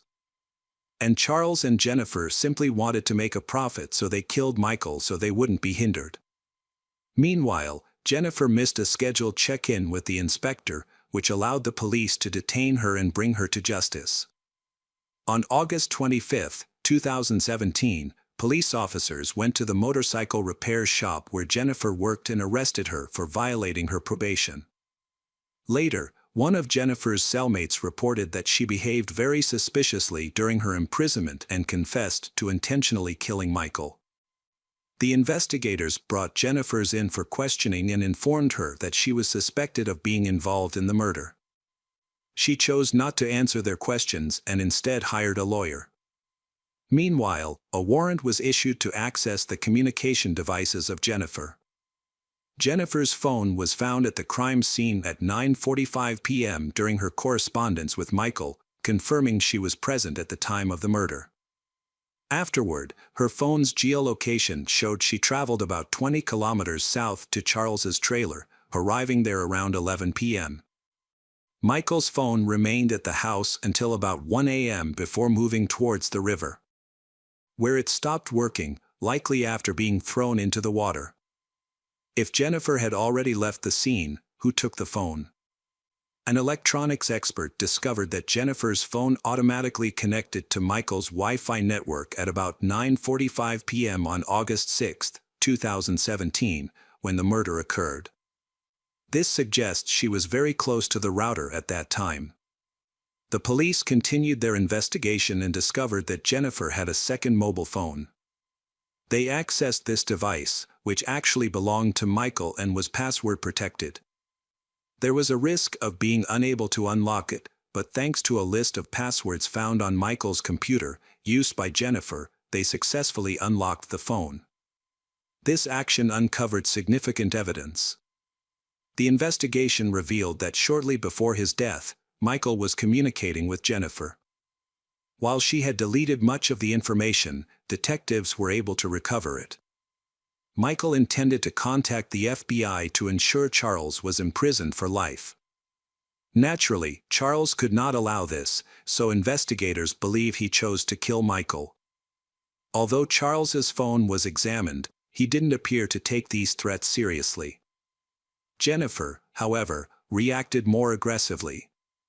Michael indicated he was willing to abandon his plan to contact the FBI if Jennifer returned to him and left Charles.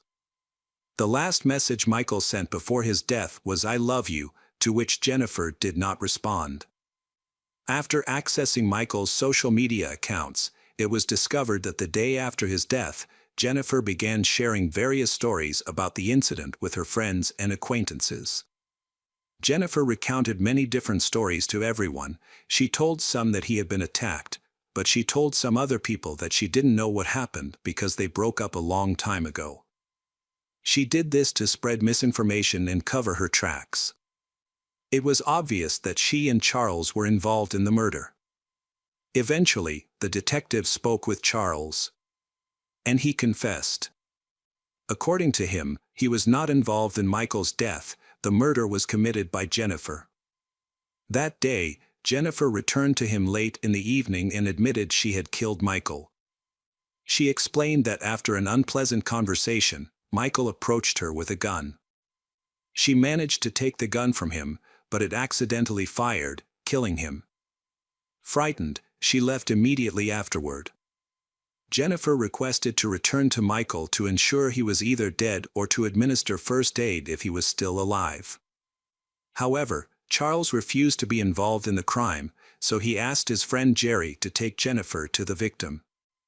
Jerry, who lived nearby in a trailer with his mother, cooperated with the investigation and confirmed that he drove Jennifer to the river house that evening. He wasn't initially told the reason, but once they arrived, he realized what was happening. It was noted that the crime scene did not resemble a place where a fight had occurred, as Jennifer had claimed, but rather an execution. Michael was sitting in his chair when Jennifer arrived, and she neither checked his pulse nor attempted to help him. Instead, Jennifer collected valuables, removing the watch from his wrist, taking his laptop, and tossing his mobile phone into the river. Jerry then drove her to Charles's trailer. The police discovered traces of she DNA in Michael's pockets, which she had searched. Charles defended himself by explaining that he was not at Michael's house because he had been in an accident shortly before the murder, which left him with serious injuries. At the time, he was using a wheelchair to move around, could barely walk, and was in no condition to commit the crime. Furthermore, he was aware that he needed to avoid any trouble while on probation. Charles was very convincing, and the investigators believed him. They verified his story, confirming that he was indeed recovering from the accident. On September 29, 2017, Jennifer Morrissey was charged with first-degree murder, robbery, and tampering with evidence. The trial was set for January 24, 2019. The prosecutor stated that these charges were linked to several conflicts before the attack.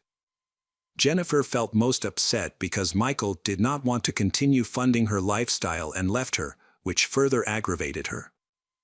Additionally, Michael's death was supposed to bring financial gain, as Jennifer claimed an insurance payout of about $500,000.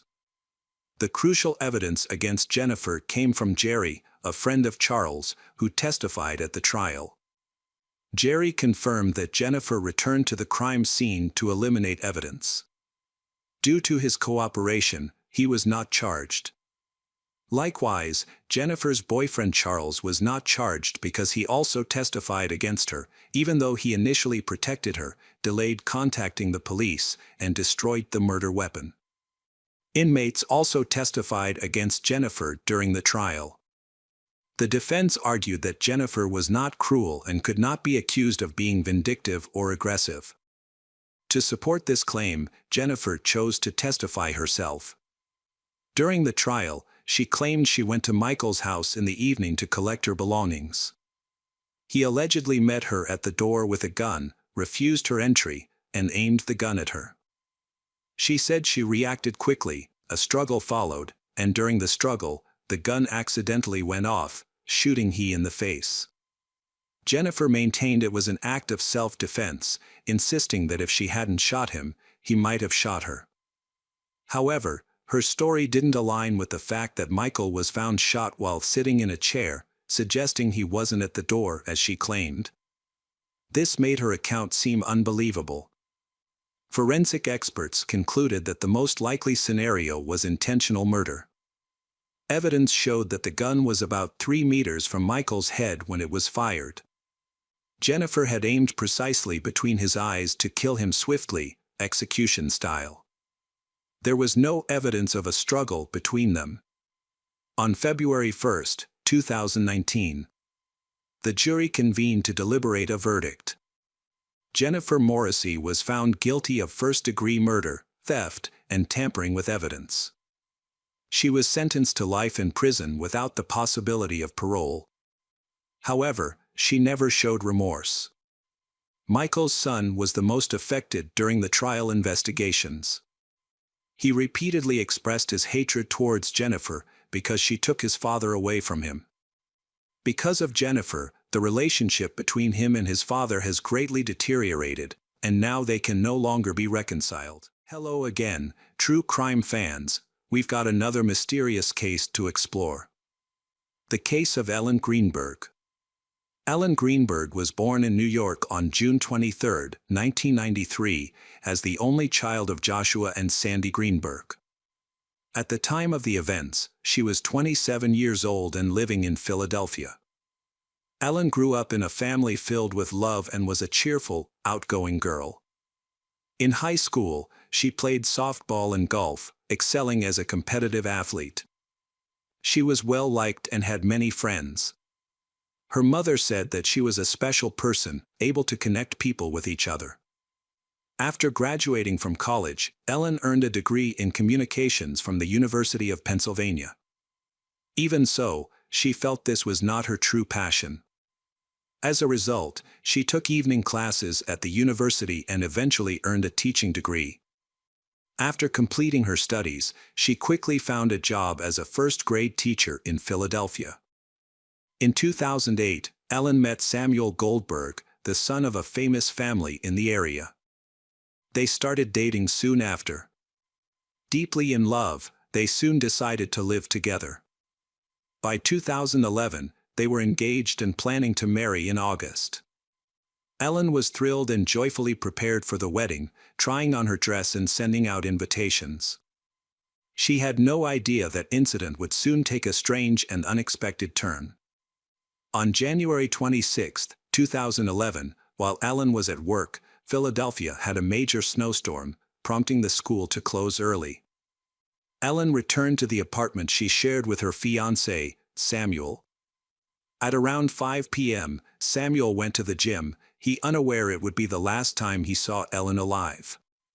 When he returned at 5:45 p.m., he found the apartment door locked from the inside. He knocked repeatedly, called Ellen's name, phoned her multiple times, and sent 9 text messages, but received no response. Then, he asked the security guard for help to break down the door, but the guard refused, citing rules against leaving post. Determined, he broke down the door himself. Inside, he discovered a horrific scene. Ellen was sitting on the kitchen floor, leaning against the cabinets, with multiple wounds. He immediately called 911. The operator instructed him to check if Ellen was breathing and to perform cardiopulmonary resuscitation. However, he noticed a knife stuck in her chest, preventing him from starting resuscitation. Tragically, Ellen had already passed away. When the police arrived to inspect the scene, they found that the apartment's entrance had not been forced, and inside, everything appeared to be in order, with no signs of a struggle. The door was locked from the inside, and the latch was secured in the usual way until Samuel broke it down, making it unlikely that an intruder had entered. The police also observed that Ellen's hands had no defensive wounds. Despite her multiple injuries, it seemed improbable that she had inflicted them on herself. Nevertheless, waiting for the forensic examination results, the police concluded that Ellen had ended her life, even though there was no note explaining her actions. Additionally, there were fruits on the kitchen table, indicating that Ellen might have been planning to make a fruit salad when she supposedly decided to end her life. The police took Samuel to the station to provide testimony. By this time, Ellen's parents had received the sad news over the phone. They lived in Harrisburg, a 2-hour drive away. When they learned that their only daughter had passed away, they completely collapsed. The very next day, information about Ellen's death has changed. The autopsy revealed she had 20 wounds, 10 on the front and 10 on the neck from the back. Medical examiners emphasized that these injuries showed that this was a murder.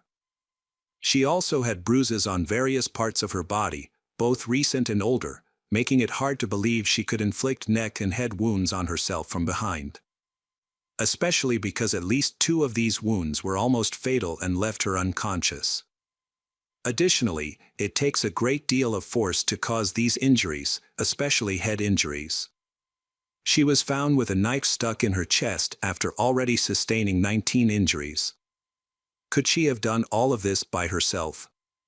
Despite the evidence that has been found, the police disagreed with autopsy officers' conclusion. Authorities announced that Ellen ended her life. They came to this conclusion because they found no signs of anyone else being there. The door was locked from the inside and the neighbors heard no strange sounds, only Samuel's screams. Additionally, DNA analysis of the knife revealed only Ellen's fingerprints. The bruises on her were explained by the police as injuries from playing sports, even though she had not participated in any sports for several years. Doctors also checked Ellen's mental health and learned from her parents that recently, she has been dealing with anxiety. She had been prescribed 2 medications, both known to have side effects that may cause negative thoughts or behaviors. However, her psychiatrist, Len, stated that she showed no signs of end-her-life thoughts. 2 weeks before the incident, when they met, she seemed fine. In addition, the psychiatrist said had never heard Ellen say that anyone had treated her cruelly. Her family also confirmed this. They described Ellen as a good-natured and cheerful. Her loved ones couldn't believe she would harm herself, as she was happy, preparing for her upcoming wedding, and had even tried on her dress and sent out invitations just days before the incident. Ellen's mother and friends admit that she has been feeling anxious and stressed due to work and wedding preparations. However, they consider this to be normal. The thought that she would harm herself just before her wedding was completely out of character. There was a conflict between the forensic medical examination, which ruled it as murder, and the police, who believed Ellen harmed herself. To resolve this, the doctor decided to send the sample from Ellen's spine to a neurologist at the Forensic Medical Examination Bureau. This was to verify the cause of death. Because if one of her severe neck wounds had penetrated deep enough to reach the spinal cord, causing paralysis, she wouldn't have been able to inflict further wounds. This indicated that someone else was responsible for Ellen's death. 3 months after the incident, the medical examiner retracted his murder hypothesis, suggesting instead that Ellen's neck wounds were not severe enough to cause paralysis and that she could have inflicted them on herself. Ellen's parents were not given a clear explanation for this change in the investigation's direction. They described Ellen as squeamish, noting that she avoided even piercing her ears a second time due to her low pain tolerance, making it hard for them to believe she could harm herself. Despite this, the authorities closed the case. Refusing to accept this decision, Ellen's family decided to pursue their own investigation. They hired top experts, including forensic specialists Kirill Klin and Henry Lee, to consider the evidence and the autopsy report. These experts cast doubt on the police investigation report that Ellen did this to herself. In 2012, Henry noted that the likelihood of murder Ellen is significant.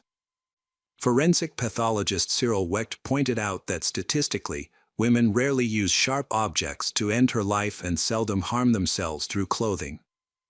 On the other hand, Bren, a seasoned detective, investigated Ellen's death. After reviewing the footage, Bren claimed to notice that the bloodstains did not match the position in which Ellen was found, as she was sitting and leaning against the kitchen cabinets. However, there was a trail of blood running horizontally from her nose to her ear, and the blood splatter on her shoes indicated that she was standing when she suffered the injuries. All of this led he to assume that the scene of the incident and the position of the body had been altered. Although Ellen's parents tried, the lawyer failed to change the version of incident, as it would have been necessary to present more compelling evidence. Therefore, the case did not progress and remained unchanged until 2015. Andre, an assistant attorney, did not officially take on the case. However, he was intrigued by the unusual circumstances and decided to review the file to understand what drove Ellen to her actions. Ellen's fiancé, Samuel, found her, and he told the police that the door was locked from the inside, which forced him to kick it open. Andre noted in a photograph from the scene that the lock was a simple hotel-style latch. This type of latch can be locked from both the inside and the outside by turning a screw. An analyst mentioned that this kind of latch typically cannot be broken by a kick without dislodging the door from its frame. Yet, the only damage observed on the door was a missing screw. Additionally, the police considered the fact that Ellen had no defensive wounds. It was unclear in which order her injuries occurred, but the final one was undoubtedly to the heart, where the knife was found. If one of the neck wounds had damaged her bone marrow, she would not have had any opportunity to defend herself. One of Ellen's head wounds, which indicated she was attacked from behind, caught Andre's attention. He raised these concerns with the forensic expert, who said a neurologist had examined Ellen and found no injury. He then asked for an official report to confirm there was no spinal injury, only to be told that no such report existed, it had been lost, suggesting it was more of a rumor that no one had substantiated. At the time, there was no neurologist in the Forensic Medical Examination Bureau, so Dr. Adams was brought in. She allegedly examined Ellen's spine and found no damage. However, it later emerged that no record existed of Dr. Adams being asked to perform this examination. In a 2018 interview, Dr. Adams claims that she did not examine Ellen's spine. Following this, Andre contacted a private investigator for the Greenberg family and recommended hiring a private neurologist. He discovered that Ellen's spine sample was still held at the Forensic Bureau, which seemed unnecessary. The family took this advice and hired Dr. Ross. He concluded in a report that Ellen's spinal cord was damaged by 2 severe wounds on her neck, making it impossible for her to inflict further injuries on herself.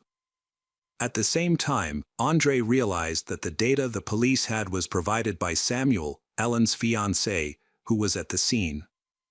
This was the only account of what happened in the apartment. Samuel said he had not been with Ellen for 45 minutes, and when he returned, he couldn't open the door. Neighbors said they heard Samuel screaming and calling Ellen's name through the door.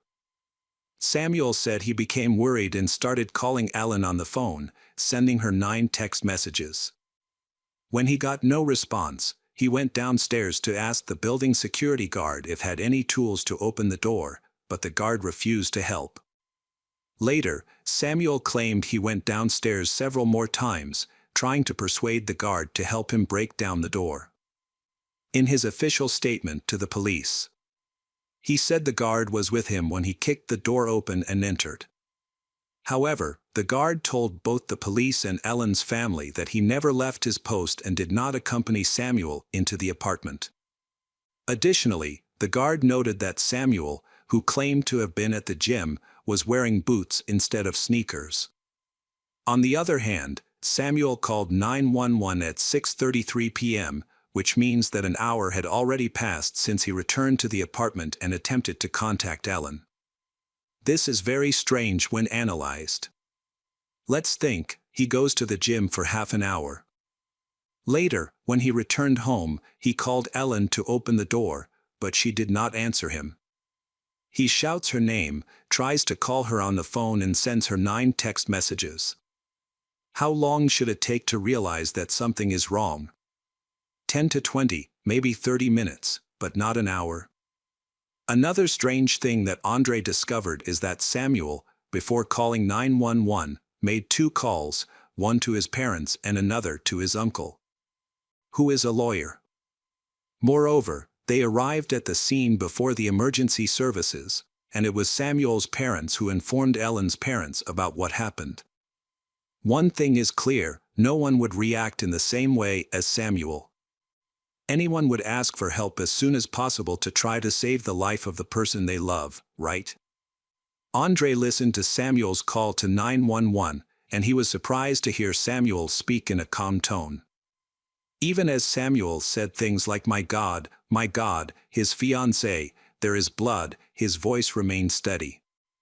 When the emergency services worker asked him to describe the situation, he ignored the request and instead talked about his trip to the gym and his return home. When they instructed him to perform CPR, Samuel asked, "Does he really need to do this?" After spending 2 or 3 minutes supposedly performing CPR, he suddenly told them that he had just found a knife stuck in Ellen's chest. Remarkably, although he was beside her the whole time, but before that he had not seen it. This was no small tool, but a 10-inch long meat cleaver. It was clearly visible. After discovering it, he told them that Ellen must have fallen on the knife. Following this, Samuel was taken to the police station to give a statement. He did so only in the presence of his lawyer and provided a very brief statement. After that, he refused to speak to detectives again, despite their repeated attempts to question him. It seemed there was no way to get him to talk. These things made Ellen's family believe that she was murdered. A neurologist hired by Ellen's family discovered a bone marrow perforation and also found signs of strangulation and bruising.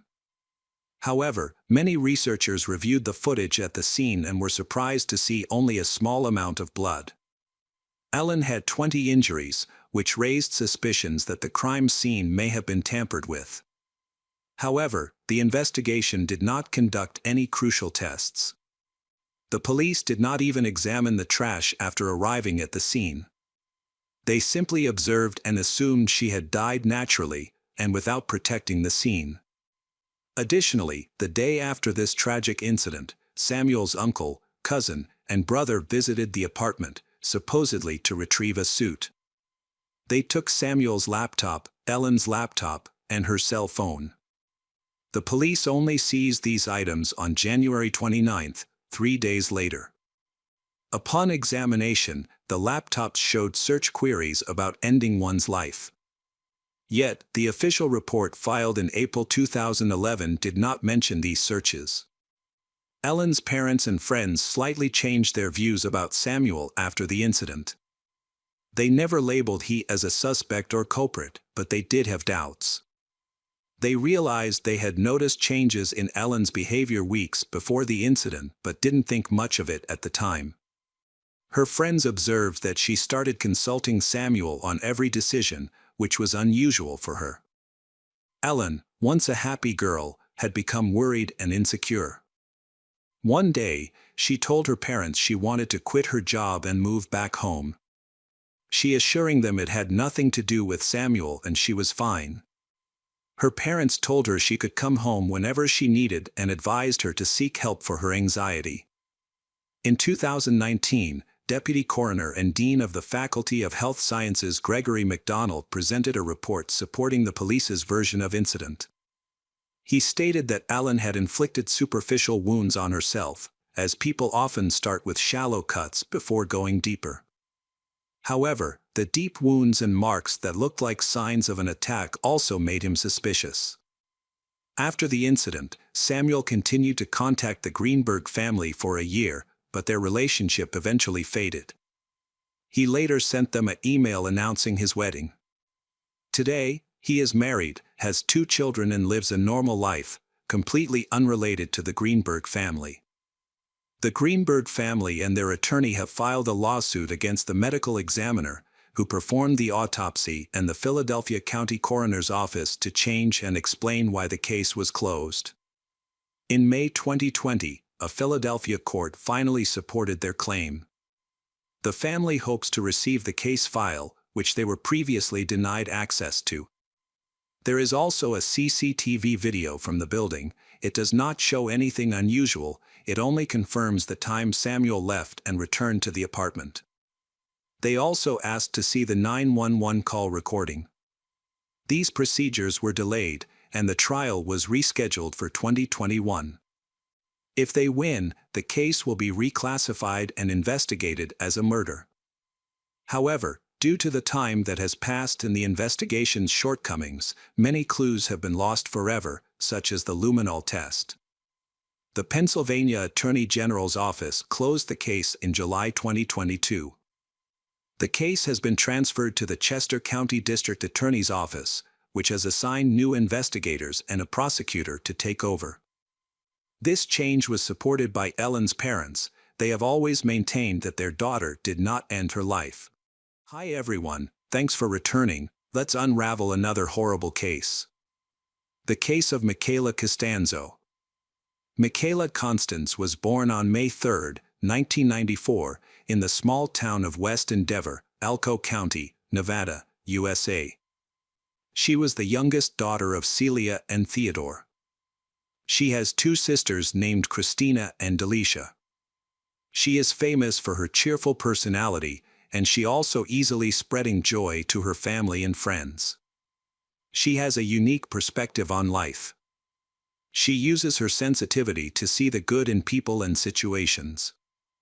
Michaela was very close to her sisters, and they looked so alike that it was sometimes hard to tell them apart. In high school, Michaela became well known and popular. Initially, she stood out for her excellent grades, and later for her impressive performances on the track and field team, which she practiced diligently. Her peers saw her as a star. She also loved writing poetry, with a passion for literature and a dream of becoming a writer. When given the opportunity to demonstrate her storytelling skills, she eagerly took on the job of editing the school newspaper. Christina, her sister, witnessed her success firsthand, as they went to school together every day. Michaela and her mother, Celia, have a strong relationship, largely due to their frequent and open communication. Celia worked the night shift at a local casino, and little girl kept her informed of all her activities through messages. This thing allowed Celia to feel at ease, help her know where Michaela is and who she is with. This time, Michaela was going to meet Cody Patton, an acquaintance from childhood. Although they had grown apart over the years, they were reconnecting. 19 years old, Cody was also in high school and was popular, mainly because he was an outstanding football player on the school's team. His 2-meter height intimidated his peers, and his personality drew mixed reactions. At times, Cody could be extremely nice, but he also had a quick temper and could become easily irritated. Mickey's mother, Celia, recognized this about him. She acknowledged that Cody was an interesting young man who be incredibly sweet and charming. However, he was also emotionally unstable, making it difficult for both his classmates and parents to accept him. This may be why he aimed to join the Marine Corps after high school. He hopes it will help him find direction and purpose in life. Toni Fratto, Cody's girlfriend, was a strong supporter of his future plans. At 19, she was a former high school beauty queen and was deeply religious. Tony's parents still approve of Toni and Cody's relationship, even though Cody is not religious. Over time, Cody and Toni grew closer, and she became fully devoted to him. They got engaged and held an official ceremony at church. However, Cody's impulsive and hot-tempered nature remained an issue. After a heated argument with his father, Cody asked Toni if he could stay with her family. Her parents, Casey and Claude, hesitated when Toni suggested this idea, creating family tension. Toni's love for Cody, a young man with problems, was already a concern. Toni's parents feared that refusing Cody's request might lead their daughter to run away with him. So, they agreed to let Cody move in. They hope this will help them take care of their daughter, while also helping Cody succeed in the future. Over time, Toni's relationship with Cody's parents improved, and they acknowledged that Cody was not a stranger to their family. However, Toni remained uneasy. Even though Cody has proven to her that he wants to be with her, but she felt uncertain about their relationship, especially during his interactions with Michaela. Toni kept a diary to express her fears. She fears that Cody will fall in love with Michaela, and that he might leave her for Michaela. This tormented Toni, and her suspicions were not unfounded. Cody was secretly seeing someone else, but it wasn't Michaela, it was an older woman from out of town. Instead of reassuring Toni, he took advantage of her jealousy for his own amusement. He provoking her by interacting with Michaela in the school hallways and sending explicit texts. Toni responded to these provocations by publicly insulting Michaela. Michaela started a relationship with Javier, a young man from school. She wasn't interested in Cody, neither romantically nor as a friend. Therefore, it was unpleasant for her to encounter Toni, who was jealous and often insulted her. The situation worsened as Toni's attacks became more frequent, and arguments between Toni and Cody increased.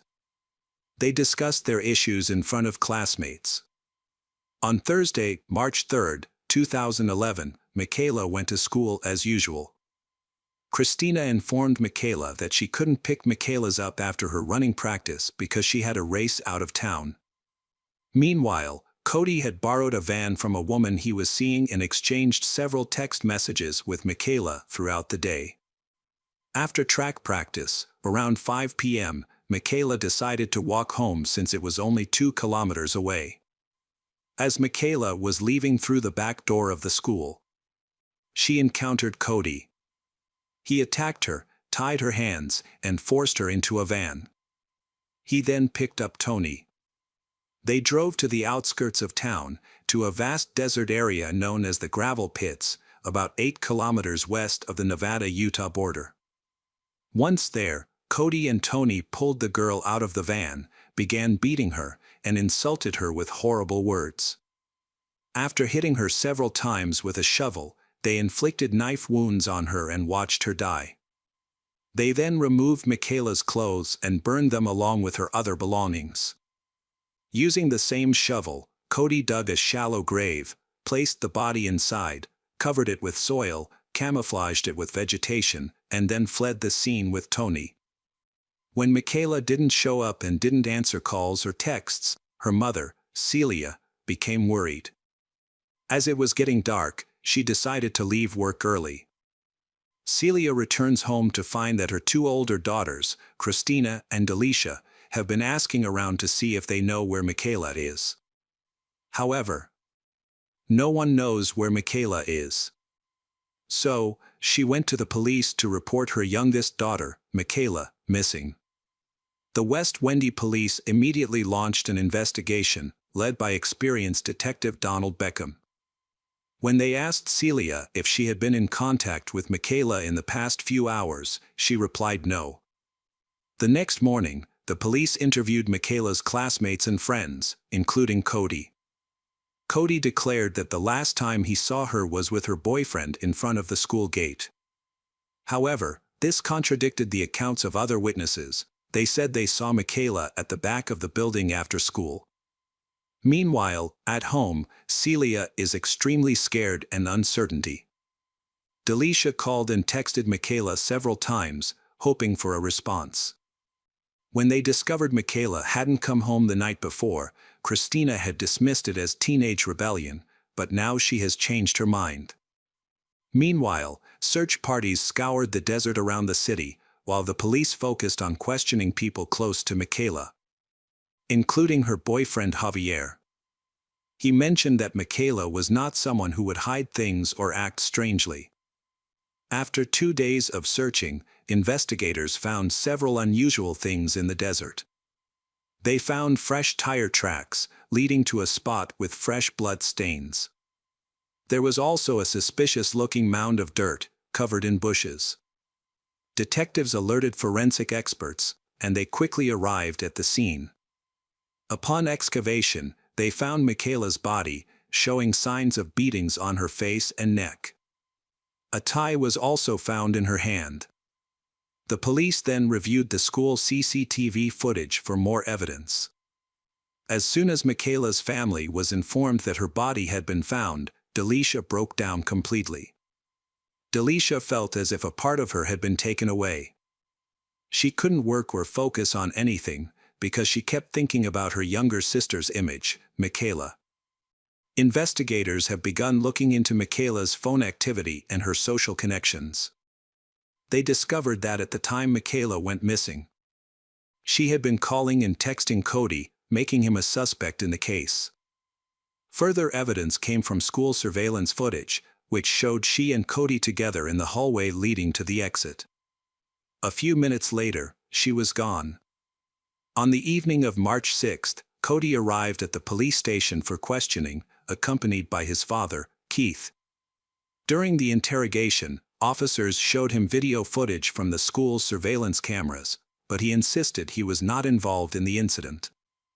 Meanwhile, lawyers and investigators gave Cody time to review the case materials and allowed him to speak privately with Keith. Worried, Keith urged his son to tell the detectives everything. Keith begs him to understand the severity of his actions. Now, he must make amends by answering to Michaela's family. He accepted the possible consequences and expressed his readiness to face them. He also told his story of the incidents that took place that day. Cody recounted that after school, he and Michaela went for a walk to the gravel quarry. While there, she asked him to break off his engagement to Tommy and start dating her instead. When he refused, they had a heated argument. He claimed that Michaela hit him in the chest, and in self-defense, he pushed her away. Unfortunately, she hit her head on the car's rear bumper and began to convulse due to the strong impact. Panicking, he tried to knock her out by hitting her head with a shovel, but she stayed conscious. He then cut her throat. Once he realized Michaela was dead, he buried her. When questioned by the police, he said he thought about taking her body to a dump, but couldn't bring himself to do it. When asked about the zip ties on her wrists, he explained they were part of a plan to dispose of the body. After burying her, he sat there crying for several hours before going to find Tony. Despite his detailed account, Cody was arrested and charged with first-degree murder, possibly facing a death sentence. In this situation, Cody's family hired John Hudson, a well-known defense attorney. He specializes in helping murderers not receive the death penalty. Michaela's family didn't just feel the pain of losing their daughter, but were also in disbelief that Cody had so brutally killed his childhood friend. Christina was especially shocked and believed that if he was truly guilty, someone must have forced him to do it. On the other hand, from the start, Celia never believed his confession. She doesn't believe that Michaela considers Cody a friend, let alone ask him to be with Michaela's. Additionally, as a mother, she knew very well that Michaela hated scandals. When Cody was arrested, Toni wrote numerous letters to he, called him, and visited him whenever she could. She said she missed him so much and she would always support him.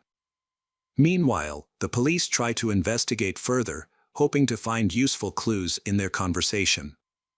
Toni's parents, Claude and Casey, were shocked by the incident and even asked Cody why he committed the crime. Cody simply replied that he didn't know why he did it. The lawyer pointed out that Cody's confession didn't explain all of Michaela's injuries, he suggesting that it was not an accident as Cody claimed. The injuries suggested they weren't caused solely by a shovel, implying that someone acted out of anger.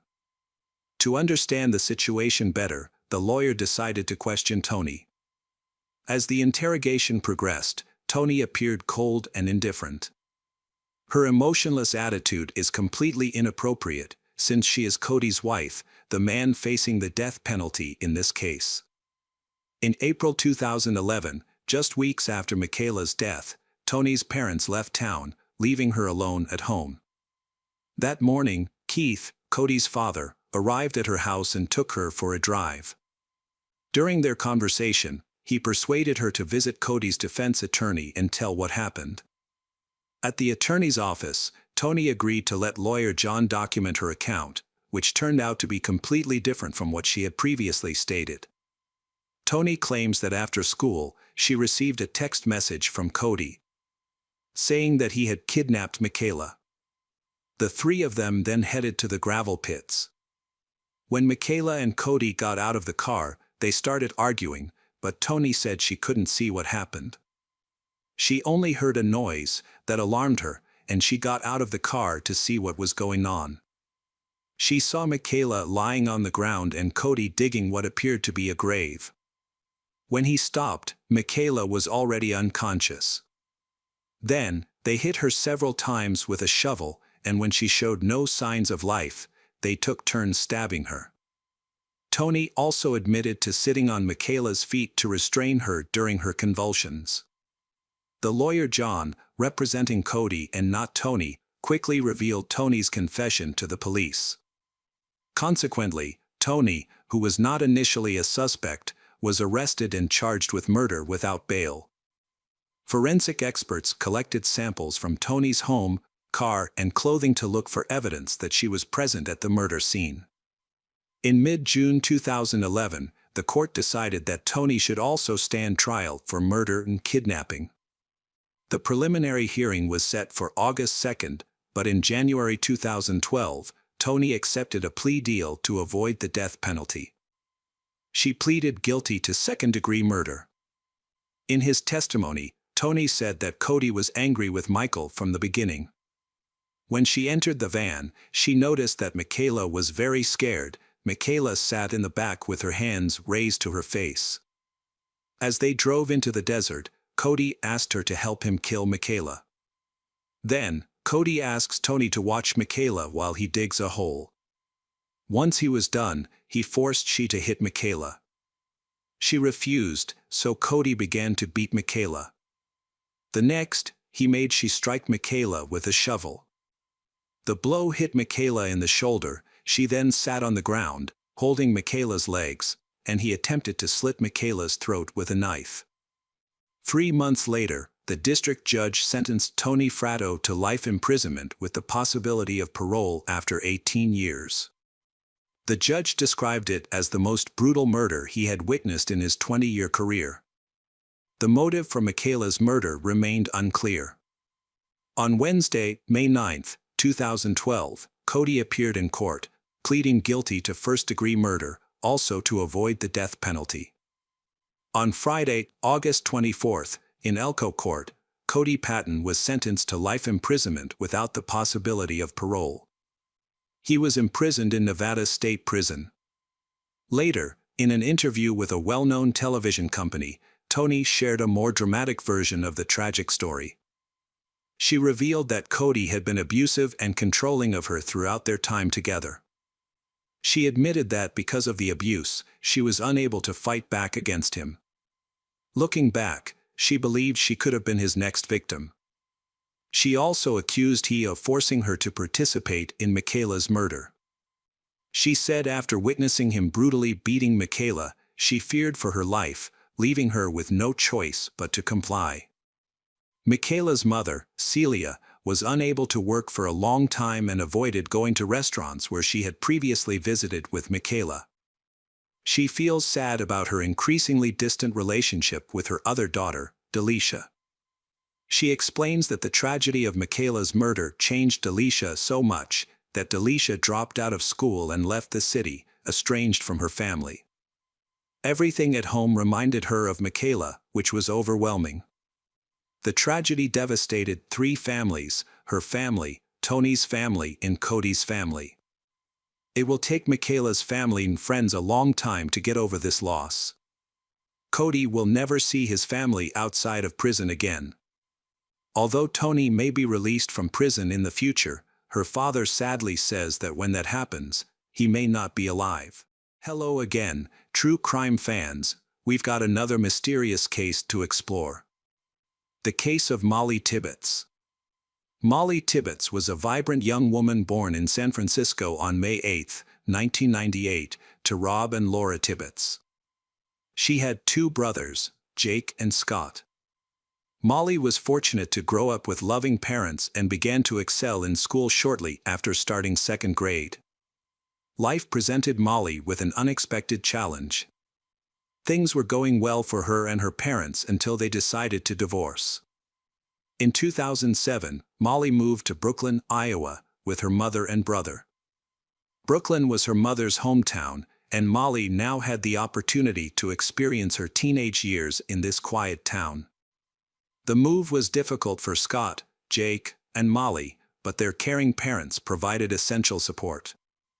Their father, Rob, maintained a close relationship with his children. Although he couldn't be there all the time, he was determined to do everything he could to help them. Brooklyn is a small town with a population of only 1,400. Life there is calm, a stark contrast to the hustle and bustle of San Francisco. Molly and her two brothers have adapted perfectly to their new home. Molly plans to continue her studies at Brooklyn College.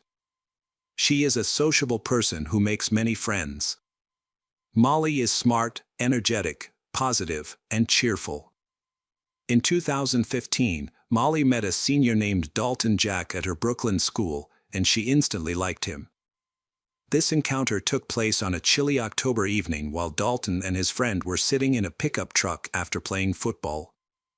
A few younger students approached them, including Molly. Dalton was immediately taken with her. She made him laugh and he found her beautiful. They exchanged phone numbers and soon began having lunch together and going to the movies. From that point on, they fell in love and Dalton considering her his everything. Molly and Dalton's love for each other deepened over time. 2 years later, when Molly moved from Brooklyn to study psychology at the University of Iowa, she maintained her relationship with Dalton. While she was in Iowa, Dalton stayed in Brooklyn to pursue a career in construction, but this did not affect his feelings for her. They managed to see each other almost every weekend and even on some weekdays. Her freshman year at university passed quickly. By the end of May 2018, she returned to Brooklyn for the summer. During her break at home, Molly kept herself busy throughout the day. She worked at a local children's day camp at Green Regional Medical Center, and in the evenings, she participated in activities to prepare for her sophomore year. Molly also made time to go jogging almost every evening. She split her time between her mother's house and her boyfriend Dalton's house on the western edge of Brooklyn. Unlike university students, Dalton didn't have a summer vacation and worked most weekdays. His construction work is sometimes local and sometimes he works across the state. On July 18, 2018, Molly visited Dalton's house. Dalton lived there with his brother and their dogs. But both of them worked away from home. Dalton was working on a project on Highway 61 near Oak. Molly agreed to take care of the dogs and stay at Dalton's house to work and study. It was a hot day, so Molly stayed inside with her dogs and her laptop, hoping for a cooler temperature. The day seemed normal. She spent her free time chatting with her boyfriend on the phone, looking for something to eat, or engaging in conversations on Twitter. As the sun set, the weather cooled down. This is a good time for Molly to go for a run. Around 7:30 p.m., she left her laptop open, sent Dalton a selfie, put on her workout clothes, and headed to the cornfield for her workout. However, Molly never returned. She was missing that night. Dalton, who had not heard from her that night, assumed she was just busy and had gone to bed. But the next morning, when Molly's messages remained unanswered, he began to worry. He contacted friends to ask if they had heard from Molly, but they had no idea where she was. All of her social media accounts are inactive. The panic really began when her boss called Dalton to find out why she had missed work. Molly was always on time for her job and had never missed a day before, so her absence was unusual. Dalton was worried and wondered what could have happened to her. Her silence made Dalton, her family, and friends feel uneasy. By the end of the day, the police and the local community were mobilized to search for Molly. Missing posters were quickly plastered around the city and surrounding areas. Shortly after, Molly's father Rob flew from California to join the search efforts. In mid-July, Iowa was experiencing hot summer days, and the surrounding cornfields made visibility difficult. Police announced on television that the search for Molly is ongoing. While there are no new updates, the search continues. Molly, a 20-year-old University of Iowa student, went missing last Wednesday in Brooklyn. She was last seen by her neighbor jogging with her dogs. Wearing shorts, a sports bra and sneakers. At the time, Molly's whereabouts were unknown. The only confirmed sighting was when a neighbor saw her running east of town that evening. Police had no further leads. As the weeks passed, the reward for information about Molly had increased significantly, to nearly $400,000. They even created a website to encourage the public to share any information about Molly. Police also analyzed data from Molly's fitness tracker to determine her running route. Despite all the efforts, the investigation remained unsolved until mid-August. A person in northeast Brooklyn was reviewing surveillance footage when she noticed something unusual. Concerned, she reported her findings to the police, leading to a crucial discovery. The footage showed a 1951 Chevrolet with chrome side mirrors and handles. Initially, nothing unusual appeared, but the car returned and appeared on surveillance cameras multiple times. Then, at 8:07 p.m., the same Chevrolet was recorded again. This time speeding away. Based on the footage, the car, which was behaving erratically at the same time and place that Molly went missing, caught the attention of the police. They began searching for the car in the small town. They quickly located it. A day after reviewing the video of the black Chevrolet, deputy sheriffs spotted the vehicle on the road. Instead of stopping immediately, he followed the car until the driver stopped. The deputy sheriff approached the driver's window and identified him as John Bath. When asked about Molly's disappearance, John claimed he had no knowledge of her and was not involved. He was allowed to leave, but his freedom was short-lived. Just 2 days later, police officers visited John's workplace at a dairy farm and noticed he was now driving a different car, which belonged to his girlfriend. At this point, the police began to take notice of John, but they had no evidence that he was involved in Molly's disappearance. The police took John to the local police station for further questioning. Although John was not required to answer their questions, he chose to cooperate. The interrogation lasted several hours, and ultimately, John confessed. However, his real name was Christian Bahena Rivera, and he lived and worked in rural Polk County near Brooklyn. Originally from Mexico, he had entered the United States illegally at the age of 17. Because he could not work legally, he was not registered in any official system, including at his job on a farm near Brooklyn. During questioning, police asked Christian if he knew where Molly was, and he admitted that he had seen her the night she disappeared. He explained that he had noticed her before deciding to approach her. When he ran over to strike up a conversation, Molly did not respond. When he persisted, she took out her phone and warned him to leave or she would call the police. The next day, August 21st, after more than 10 hours of questioning, Christian agreed to lead the police to a remote area outside of Brooklyn. When the police arrived and got out of their car, they found Molly's body. She was lying under some corn stalks, wearing only a sports bra and socks. Christian confessed that when he confronted Molly and she threatened to call the police, he acted out of anger and ended up killing her, then hiding her body in a cornfield. Molly suffered between 7 and 12 stab wounds to the chest, ribs, neck, and skull, ultimately leading to her death. This tragic news has left Molly's family, friends, and acquaintances heartbroken. As they learned more about the circumstances of Molly's death, their grief turned to anger. On August 22, Christian was charged with first-degree murder. Concerns that he might flee led to his bail being raised from $1 million to $5 million.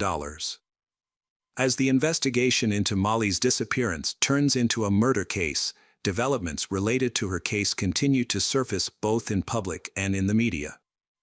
The following month, Christian denied any involvement in the case, despite initially confessing to Molly's murder. He later recanted his confession. Police made significant progress in the case. They searched Christian's black Chevrolet and discovered blood in both the trunk and on the rims. Testing revealed that the blood belonged to Molly, indicating that she had been in Christian's trunk that night. A series of bureaucratic delays postponed the court case. The public trial of Christian was delayed for several months and moved to another county for safety reasons. In August 2019, Christian's defense team submitted a 20-page motion arguing that his confession should not be used as evidence. They claimed he was not properly informed of his Miranda rights because of his foreign nationality. This means that although he admitted to killing Molly, he did not receive a warning that anything he said could be used against him in court. Therefore, his confession could not be used as evidence. In addition, the judge postponed Christian's trial until 2020 to allow more time to review the case. In 2020, the trial was postponed again. On May 17, 2021, Christian Bahena Rivera's trial finally began. His defense team argued that the police had violated his rights before charging him with murder. They claimed that the police had used illegal interrogation methods to force Christian to confess. When this approach failed, the defense attempted to blame Molly's boyfriend, Dalton, claiming that he had cheated on her 3 years earlier and then killed her.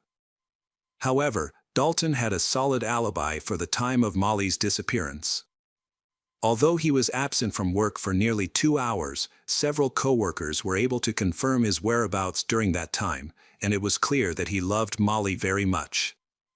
Christian eventually testified, but he changed his story. He claimed that 2 armed men came to his house, forced him to drive them until they found Molly, then killed her and forced him to drive to a cornfield, threatening his son's life if he revealed what had happened. Christian's confession, the surveillance footage, Molly's blood found in the trunk of his car, and his own incredible story all pointed clearly to his guilt. On Friday, May 28, Christian Bahena Rivera was convicted of murdering Molly Tibbetts. After just 7 hours of jury deliberation, Christian was found guilty of first-degree murder. He was sentenced to life in prison. After the verdict, Christian's girlfriend, who had been raising their son Will, disappeared from Brooklyn, leaving his son on the farm without a family. With nowhere else to go, Will was eventually adopted by Molly's mother, Laura. This adoption allowed Will to continue his education and move toward a brighter future. Her parents consistently chose love over hate, which helps explain Molly's positive character. The support didn't end there. Hundreds of people came together at the University of Iowa to celebrate Molly's memory. Hello friends, welcome to our channel. Today we're going to take a look at another horrible case with you. The case of Anna Kriegel. Geraldine and Patrick Kriegel lived in Ireland. In 2006, they celebrated their 20th wedding anniversary. The couple had a strong relationship and dreamed of having a child. They understood that adopting a child from an orphanage required significant time and effort, as well as meeting strict requirements, but they remained hopeful. Both had successful careers and were financially stable while waiting for their adoption documents to be processed. Eventually, they received news that a 2-year-old girl from Russia was available for adoption. Her name was Anastasia, born on February 18, 2004, in Novokuznetsk. After her birth, she was placed in an orphanage because her biological mother could not provide her with a good life. On August 10, 2006, the family brought the little girl home, marking the day as their family holiday. They decided to keep her name and called her Anna for short. The happy moment when they heard Anna's laughter filled the house. Anna was loved by her parents. They made efforts to make their family happier. They went ice skating and planned summer tourism trips. The family often went on vacation to Patrick's hometown of Annecy, France, where they owned the house. Anna made several friends there and she looked forward to this trip every year, as she loved France and was even learning French. However, Anna struggled with learning English, and Patrick supported her in this so she could communicate better with her peers. Anna also found it difficult to form close relationships and express her emotions. Her time in the orphanage, where Anna lacked care, made her uncomfortable with being touched. Nevertheless, Geraldine and Patrick helped fill this emotional gap by loving and supporting Anna unconditionally. Their nurturing environment, along with educational activities, healthy meals, and sports, provided a strong foundation for Anna's future. During a routine checkup, doctors discovered a tumor in Anna's right ear, which resulted in significant hearing loss in her right ear and partial blindness in her right eye. Despite these challenges, Anna remained an active and cheerful girl. However, her hearing and vision problems affected her ability to learn, causing her to struggle to retain information and resulting in poor grades in elementary school. To keep up with her classmates, Anna sought professional help until the end of 3rd grade. One day, while walking home and enjoying her favorite music through her headphones, Anna suddenly encountered 4 boys blocking her way. They mocked her and even pinched her, causing her to run home in tears and tell her mother everything. Worried, Geraldine and Patrick decided to take action and file a complaint against the boys. To keep Anna safe, her parents decide to take her to school and pick her up every day, but this makes her an easier target for teasing, much to the distress of Geraldine, who feels heartbroken over her daughter's misfortune. As time passed, Anna began to harm herself to cope with her emotional struggles. Her parents became increasingly alarmed, worried that she might take more drastic actions. Geraldine's only wish was for her daughter to find happiness. After a while, Anna started to improve. She made new friends, people she enjoyed sleeping over, going for walks, watching movies, and chatting with.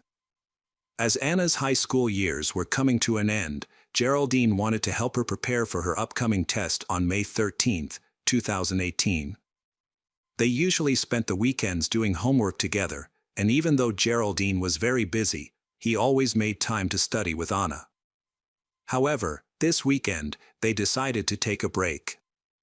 They turned on the TV, made popcorn, and cuddled up while watching a movie. Anna's cousins joined them, and Geraldine ordered pizza. The kids played games while the adults relaxed with wine and snacks. The house was filled with laughter and fun, and no one could have predicted what would happen next. On May 14, 2018, the day started like any other. Geraldine took the train to Dublin, while Anna went to school. After lunch, Anna had an appointment with a psychologist. Meanwhile, Patrick, who was already retired, decided to sleep in. Classes ended at 4 p.m., and Anna tried to call her mother, but Geraldine was in an important meeting and couldn't answer. She sent Anna a message saying she would call back later. When Anna gets home, she finds her father Patrick relaxing in the garden. Patrick is surprised to see Anna, coming home with a boy he has never seen before.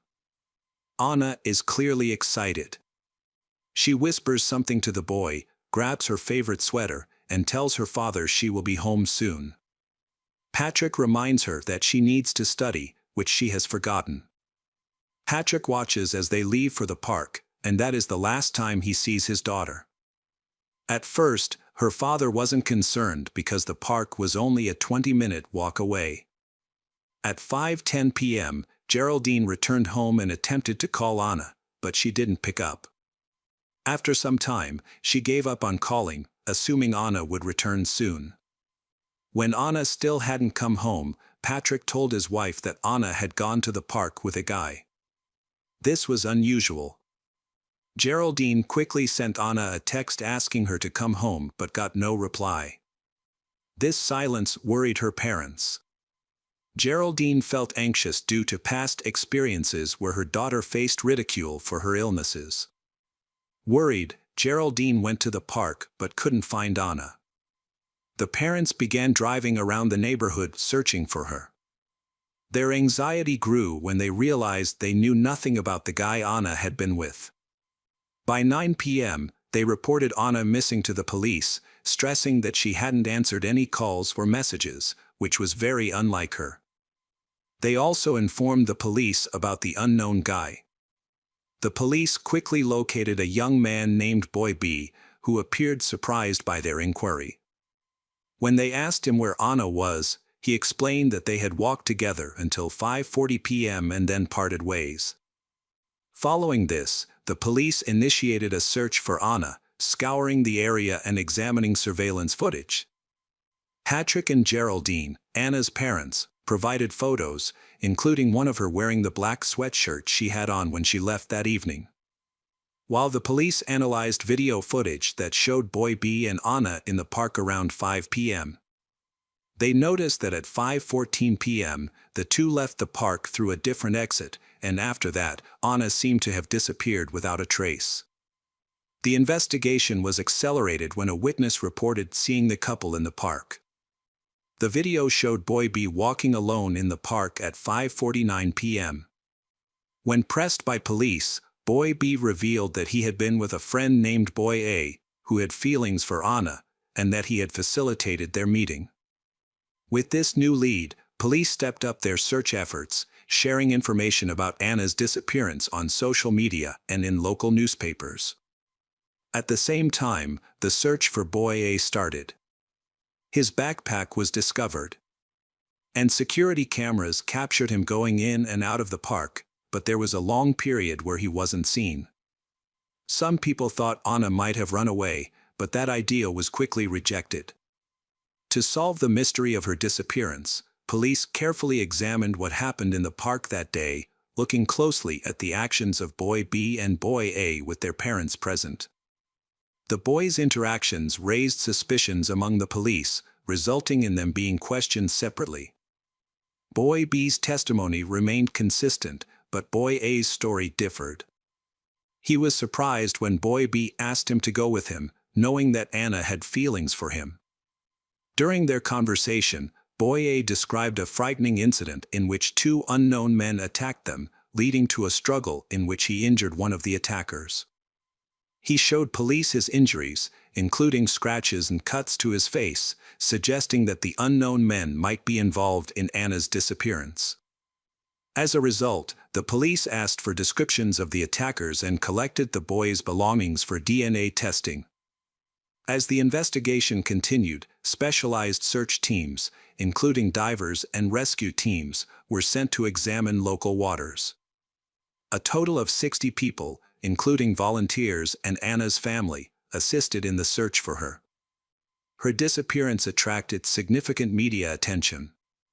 Near the park, there was an old, abandoned farmhouse called Glenwood. An eyewitness saw some young people going inside, which led the police to investigate. The farmhouse was 2 stories high and covered 42 hectares of land, but it was in a state of disrepair, with many collapsed roofs and walls. It was puzzling why the police hadn't examined the place sooner. They began their search in the park and then moved towards the farmhouse, thoroughly checking both the house and the surrounding fields. Inside, the house was dark and empty. One of the officers was struck by a strong, foul odor that filled the room. The officers then discovered the body of a woman, surrounded by clothes and a broken phone. There were also traces of blood nearby, along with a brick and a large tree branch. Based on the clothing, it was determined that it was Anna's body. She had multiple wounds, and her neck was wrapped in duct tape. Her body lay among broken bottles and debris. The incident profoundly affected Geraldine and Patrick, as the loss of their beloved daughter was an unimaginable sorrow. The whole city was informed of the events, leaving many residents in shock. The farmhouse, which was once a safe place for children to play, had turned into the site of a terrible crime. On May 18, 2018, hundreds attended Anna Kriegel's funeral, wearing red and white armbands in her memory. The Eiffel Tower represented her love for her hometown, while her father honored her birthplace by wearing the Russian flag and carrying a doll. An autopsy revealed that Anna had suffered about a dozen injuries to her body, with numerous bruises and cuts concentrated on her head, face, and neck. The cause of death was determined to be blunt force trauma to the head. An asphyxiation suggested she had been raped. Evidence of semen was found at the scene. Her death occurred between 5:25 and 5:54 p.m., shortly after she left the park. At the entrance to the building, she was beaten with a heavy stick and then hit with a brick, leaving blood splattered on the wall. On May 24, police gathered all the evidence and arrested 2 teenagers, Boy B and Boy A, who were last seen with Anna. The townspeople were shocked, as both were suspected of killing her. In Boy A's backpack, they found a zombie mask with traces of Anna's blood, along with gloves and knee pads. Semen found at the crime scene matched Boy A's DNA, and Anna's blood was also found on his shoes and clothes. Despite the evidence against Boy A, no DNA was linked to Boy B. During questioning, Boy B admitted that he saw Anna enter an abandoned house with Boy A but claimed that he did not know what Boy A was up to. Boy B wanted to enter the house but was frightened when he heard screaming coming from the entrance. He then sees Boy A tearing Anna's clothes, realizing the danger, but Boy B does not speak up, even though Anna's fate depends on his actions. Both boys were released on bail while awaiting their trial, which caused frustration among local residents. People became increasingly concerned for their safety, especially since the identities of the boys had not been made public. Both boys came from well-respected and successful families, and they had no previous criminal records or mental health issues, which surprised the community. Their case hearing took place on April 30, 2019. It was a closed hearing, with only the parents of the 2 teenagers in attendance. The prosecutor explained that Boy B deceived Anna into leaving her home by claiming she would meet Boy A, someone she was interested in. Instead, Boy B took her to an abandoned house where she was raped. The jury trial took place on June 12, 2019, and 5 days later, Boy A received a life sentence, with the option for a review after 12 years. Boy B was also convicted for Anna's death, despite insufficient physical evidence, and was sentenced to 15 years, eligible for review after 8 years. By law, their identities must remain confidential, and if released, they will be provided with new identities. However, Anna's parents endured the heaviest loss. Geraldine expressed that life without Anna lost its meaning. Patrick passed away on June 19, 2022, burdened with the guilt of allowing his daughter to go off with a stranger that day. Hello, crime enthusiasts, are you ready for another chilling investigation? The case of Marbella Valdez. Juan was born in Tijuana, Mexico's second-largest city, located in the state of Baja California. In 2020, when this case was being developed, Juan was 40 years old and owned a cleaning company. Although this was his main job, he seemed to have a true passion for the security sector. On one occasion, he interned at the forensic office of the state prosecutor's office. He is still passionate about being a law enforcement officer. Occasionally, he would even go out on the streets dressed in a police uniform. In August 2019, Juan met a 20-year-old girl named Marbella Valdez. She has a sweet and cheerful personality. She is often called Bella by her family and friends. As a child, she experienced many hardships. At the age of 5, she was sent to an orphanage. She continued to spend the following years in such facilities. According to local pastor David Lopez, who was present when the girl was admitted to the orphanage, she quickly demonstrated her kind nature and goodwill. This helped her win love and respect from the other children, as well as from the staff there. Although facing many difficulties, Marbella still feels optimistic and loves life. At the orphanage, she made friends like Brenda Valdez and Jairo Solana. Brenda became very close to her.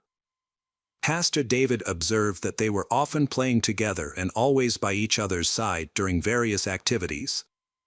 They always love, help, and protect each other. Brenda took on the role of an older sister who was always there for her.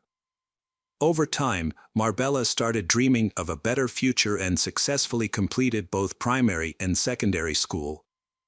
She was considered a good student and actively participated in youth religious groups. She realized that progress comes from studying and working hard, so she started selling sweets to her schoolmates at the age of 16 and did extra work as a house cleaner. Fortunately, on her journey to success, Marbella had support. William Messick, an American IT executive, had been helping her and Brenda for some time. In 2014, he started a program to aid orphans from Tijuana, Mexico. His idea is to help children during the most difficult and vulnerable stages of their lives, until they are mature enough to face life on their own. Having been an orphan himself, William understood their struggles. His project included a scholarship program. After meeting Brenda, they formed a close bond, like father and daughter. Brenda told him about her friend, Marbella, from the orphanage, and soon he included Marbella in his program. In 2018, Marbella graduated from high school. She then enrolled at the Autonomous University of Baja California to pursue her dream of becoming a lawyer, with a focus on protecting children's rights. As she entered adulthood, William helped both Marbella and Brenda rent an apartment. Later, when she expressed her desire to live independently, and William once again supported her, acknowledging her maturity and sense of responsibility. During this time, she started university and also looked for a job to support herself. With William's help, she even purchased a car to commute easily between work, university, and home. Marbella started working at a gas station owned by Randy Chicas, a Mexican company that supports women. Her shift began at 5:30 a.m. and ended at noon. After lunch, she would head to the university to study law. Despite her packed schedule, but she made time for church services. It was at the gas station that she met Juan, who owned a cleaning company. One day, he stopped by to fill up the company car. He was immediately attracted by the friendliness and charm of Marbella.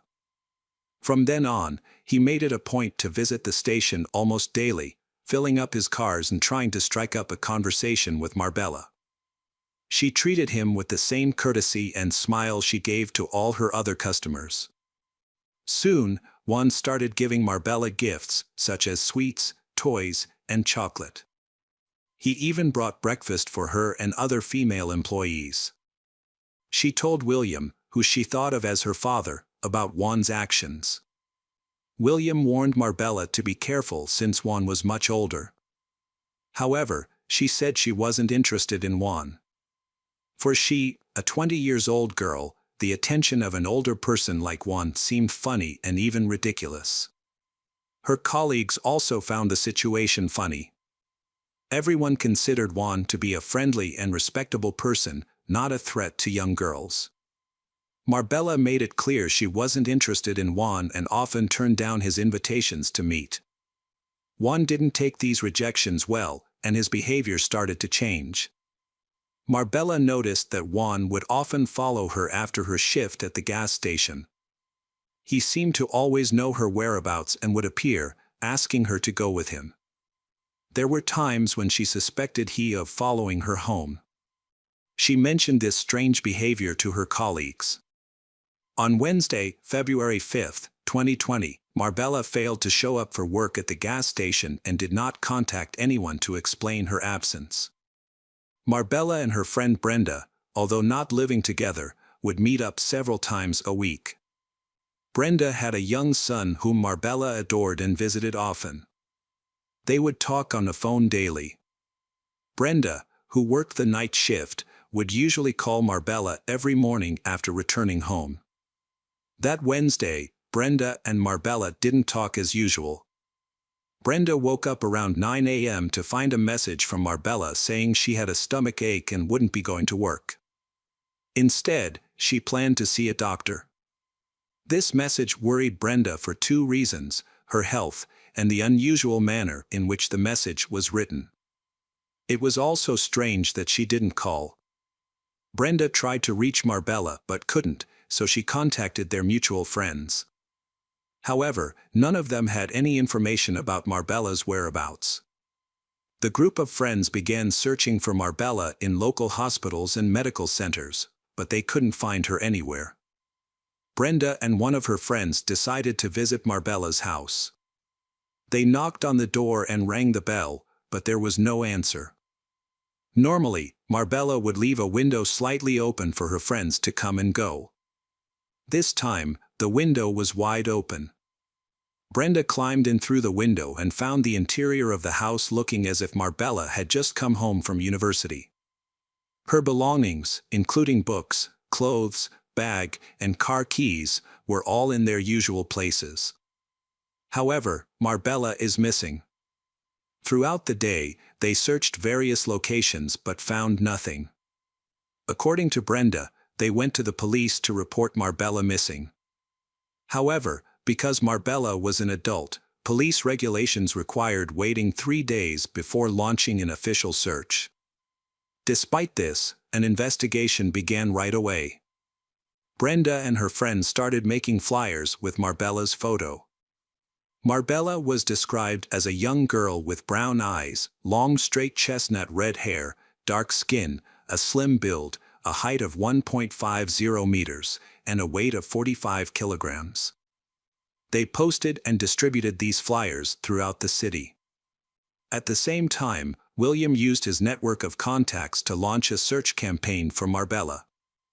Along with Brenda, they even attempted to hack into Marbella's phone to determine her location, but this was unsuccessful. In the later interview, Brenda mentioned that even Juan's behavior became more suspicious. 3 days after Marbella's disappearance, on February 8, the police received a call from a man who reported finding a woman's body in a dump in the Colonia Te Colet area.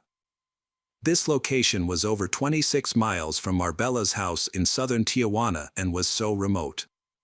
It took the police a long time to locate this site, but they eventually arrived. Among a pile of garbage, they discovered a large black bag containing the body of a young woman.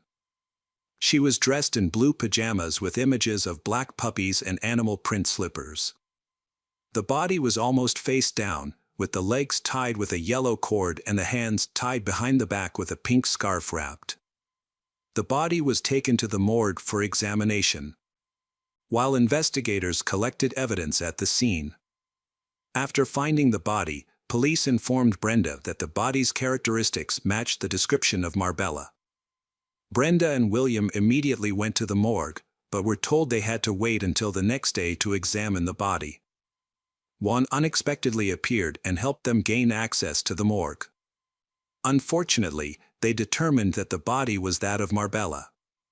At that time, Juan did not know that Brenda and Marbella's friends had reported him to the police, as they suspected him of stalking Marbella.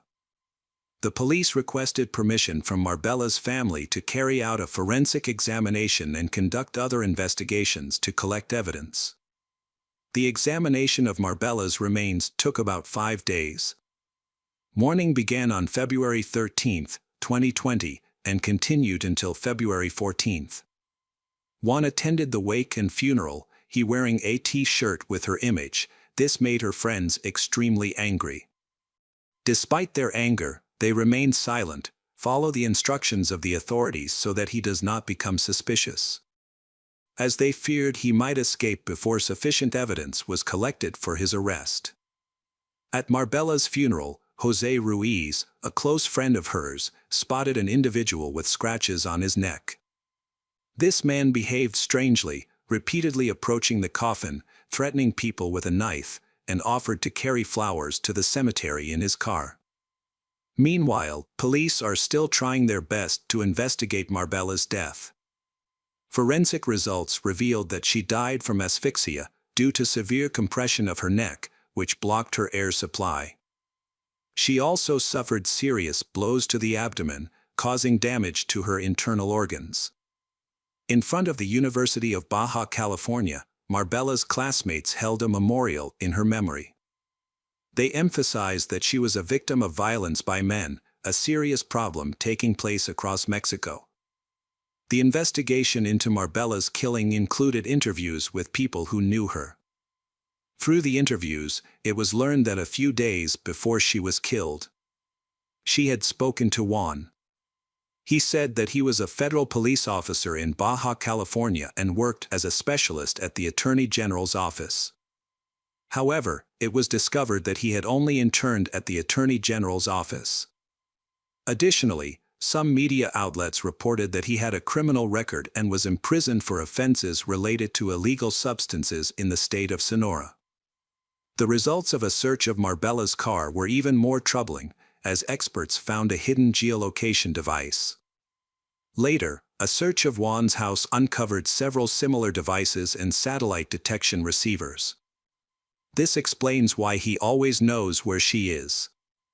However, the most compelling evidence came from a forensic examination of the body, which revealed fingerprints and semen. DNA analysis confirmed that these matched the genetic sample taken from Juan when he was brought in for questioning. An analysis of Marbella's mobile phone showed that her phone and Juan's were always in the same locations during her disappearance. This shows that he used her phone to send messages to her friends. A few days after the funeral, Juan was charged with the murder of Marbella, and on February 22, 2020, he appeared in court for the first time. During this hearing, it was revealed that after her disappearance, he contacted the state attorney general's office several times to ask about the investigation's progress. He also expressed his wish that the person responsible for Marbella's death would not be punished. The authorities stated that Juan had always been the main suspect in the case, due to previous reported incidents of harassment. It was said that he was obsessed with Marbella, even though he had known her for only 5 months. Since then, he had been under police surveillance. According to the investigation, he allegedly entered her house and kidnapped her. The incident occurred between February 5 and 8 in the Sai Kotlef Aliman neighborhood, where Juan lived. There he kept she, exerting physical and sexual violence, which caused injuries to her face, stomach, and genitals, ultimately leading to her death. The conclusion in the case was that Marbella died of lack of oxygen, caused by compression of the neck, which blocked the airway and blood vessels. She also sustained severe bruising to her abdomen, causing damage to internal organs. Juan's DNA matched semen found in Marbella's body, and a considerable amount of tissue was found under her fingernails, indicating a struggle. During the hearing, mobile phone tracking data revealed that Juan and Marbella's phones were together starting from the morning of February 5. The body was discovered at Marbella's home. Another important clue is that their phones were also together on February 2. This was also the day Marbella reported her house and car keys missing. On February 27, at a hearing in the Superior Court of Tijuana, Judge Daniel Aguilar Patina concluded there is enough evidence to accuse Juan of killing Marbella.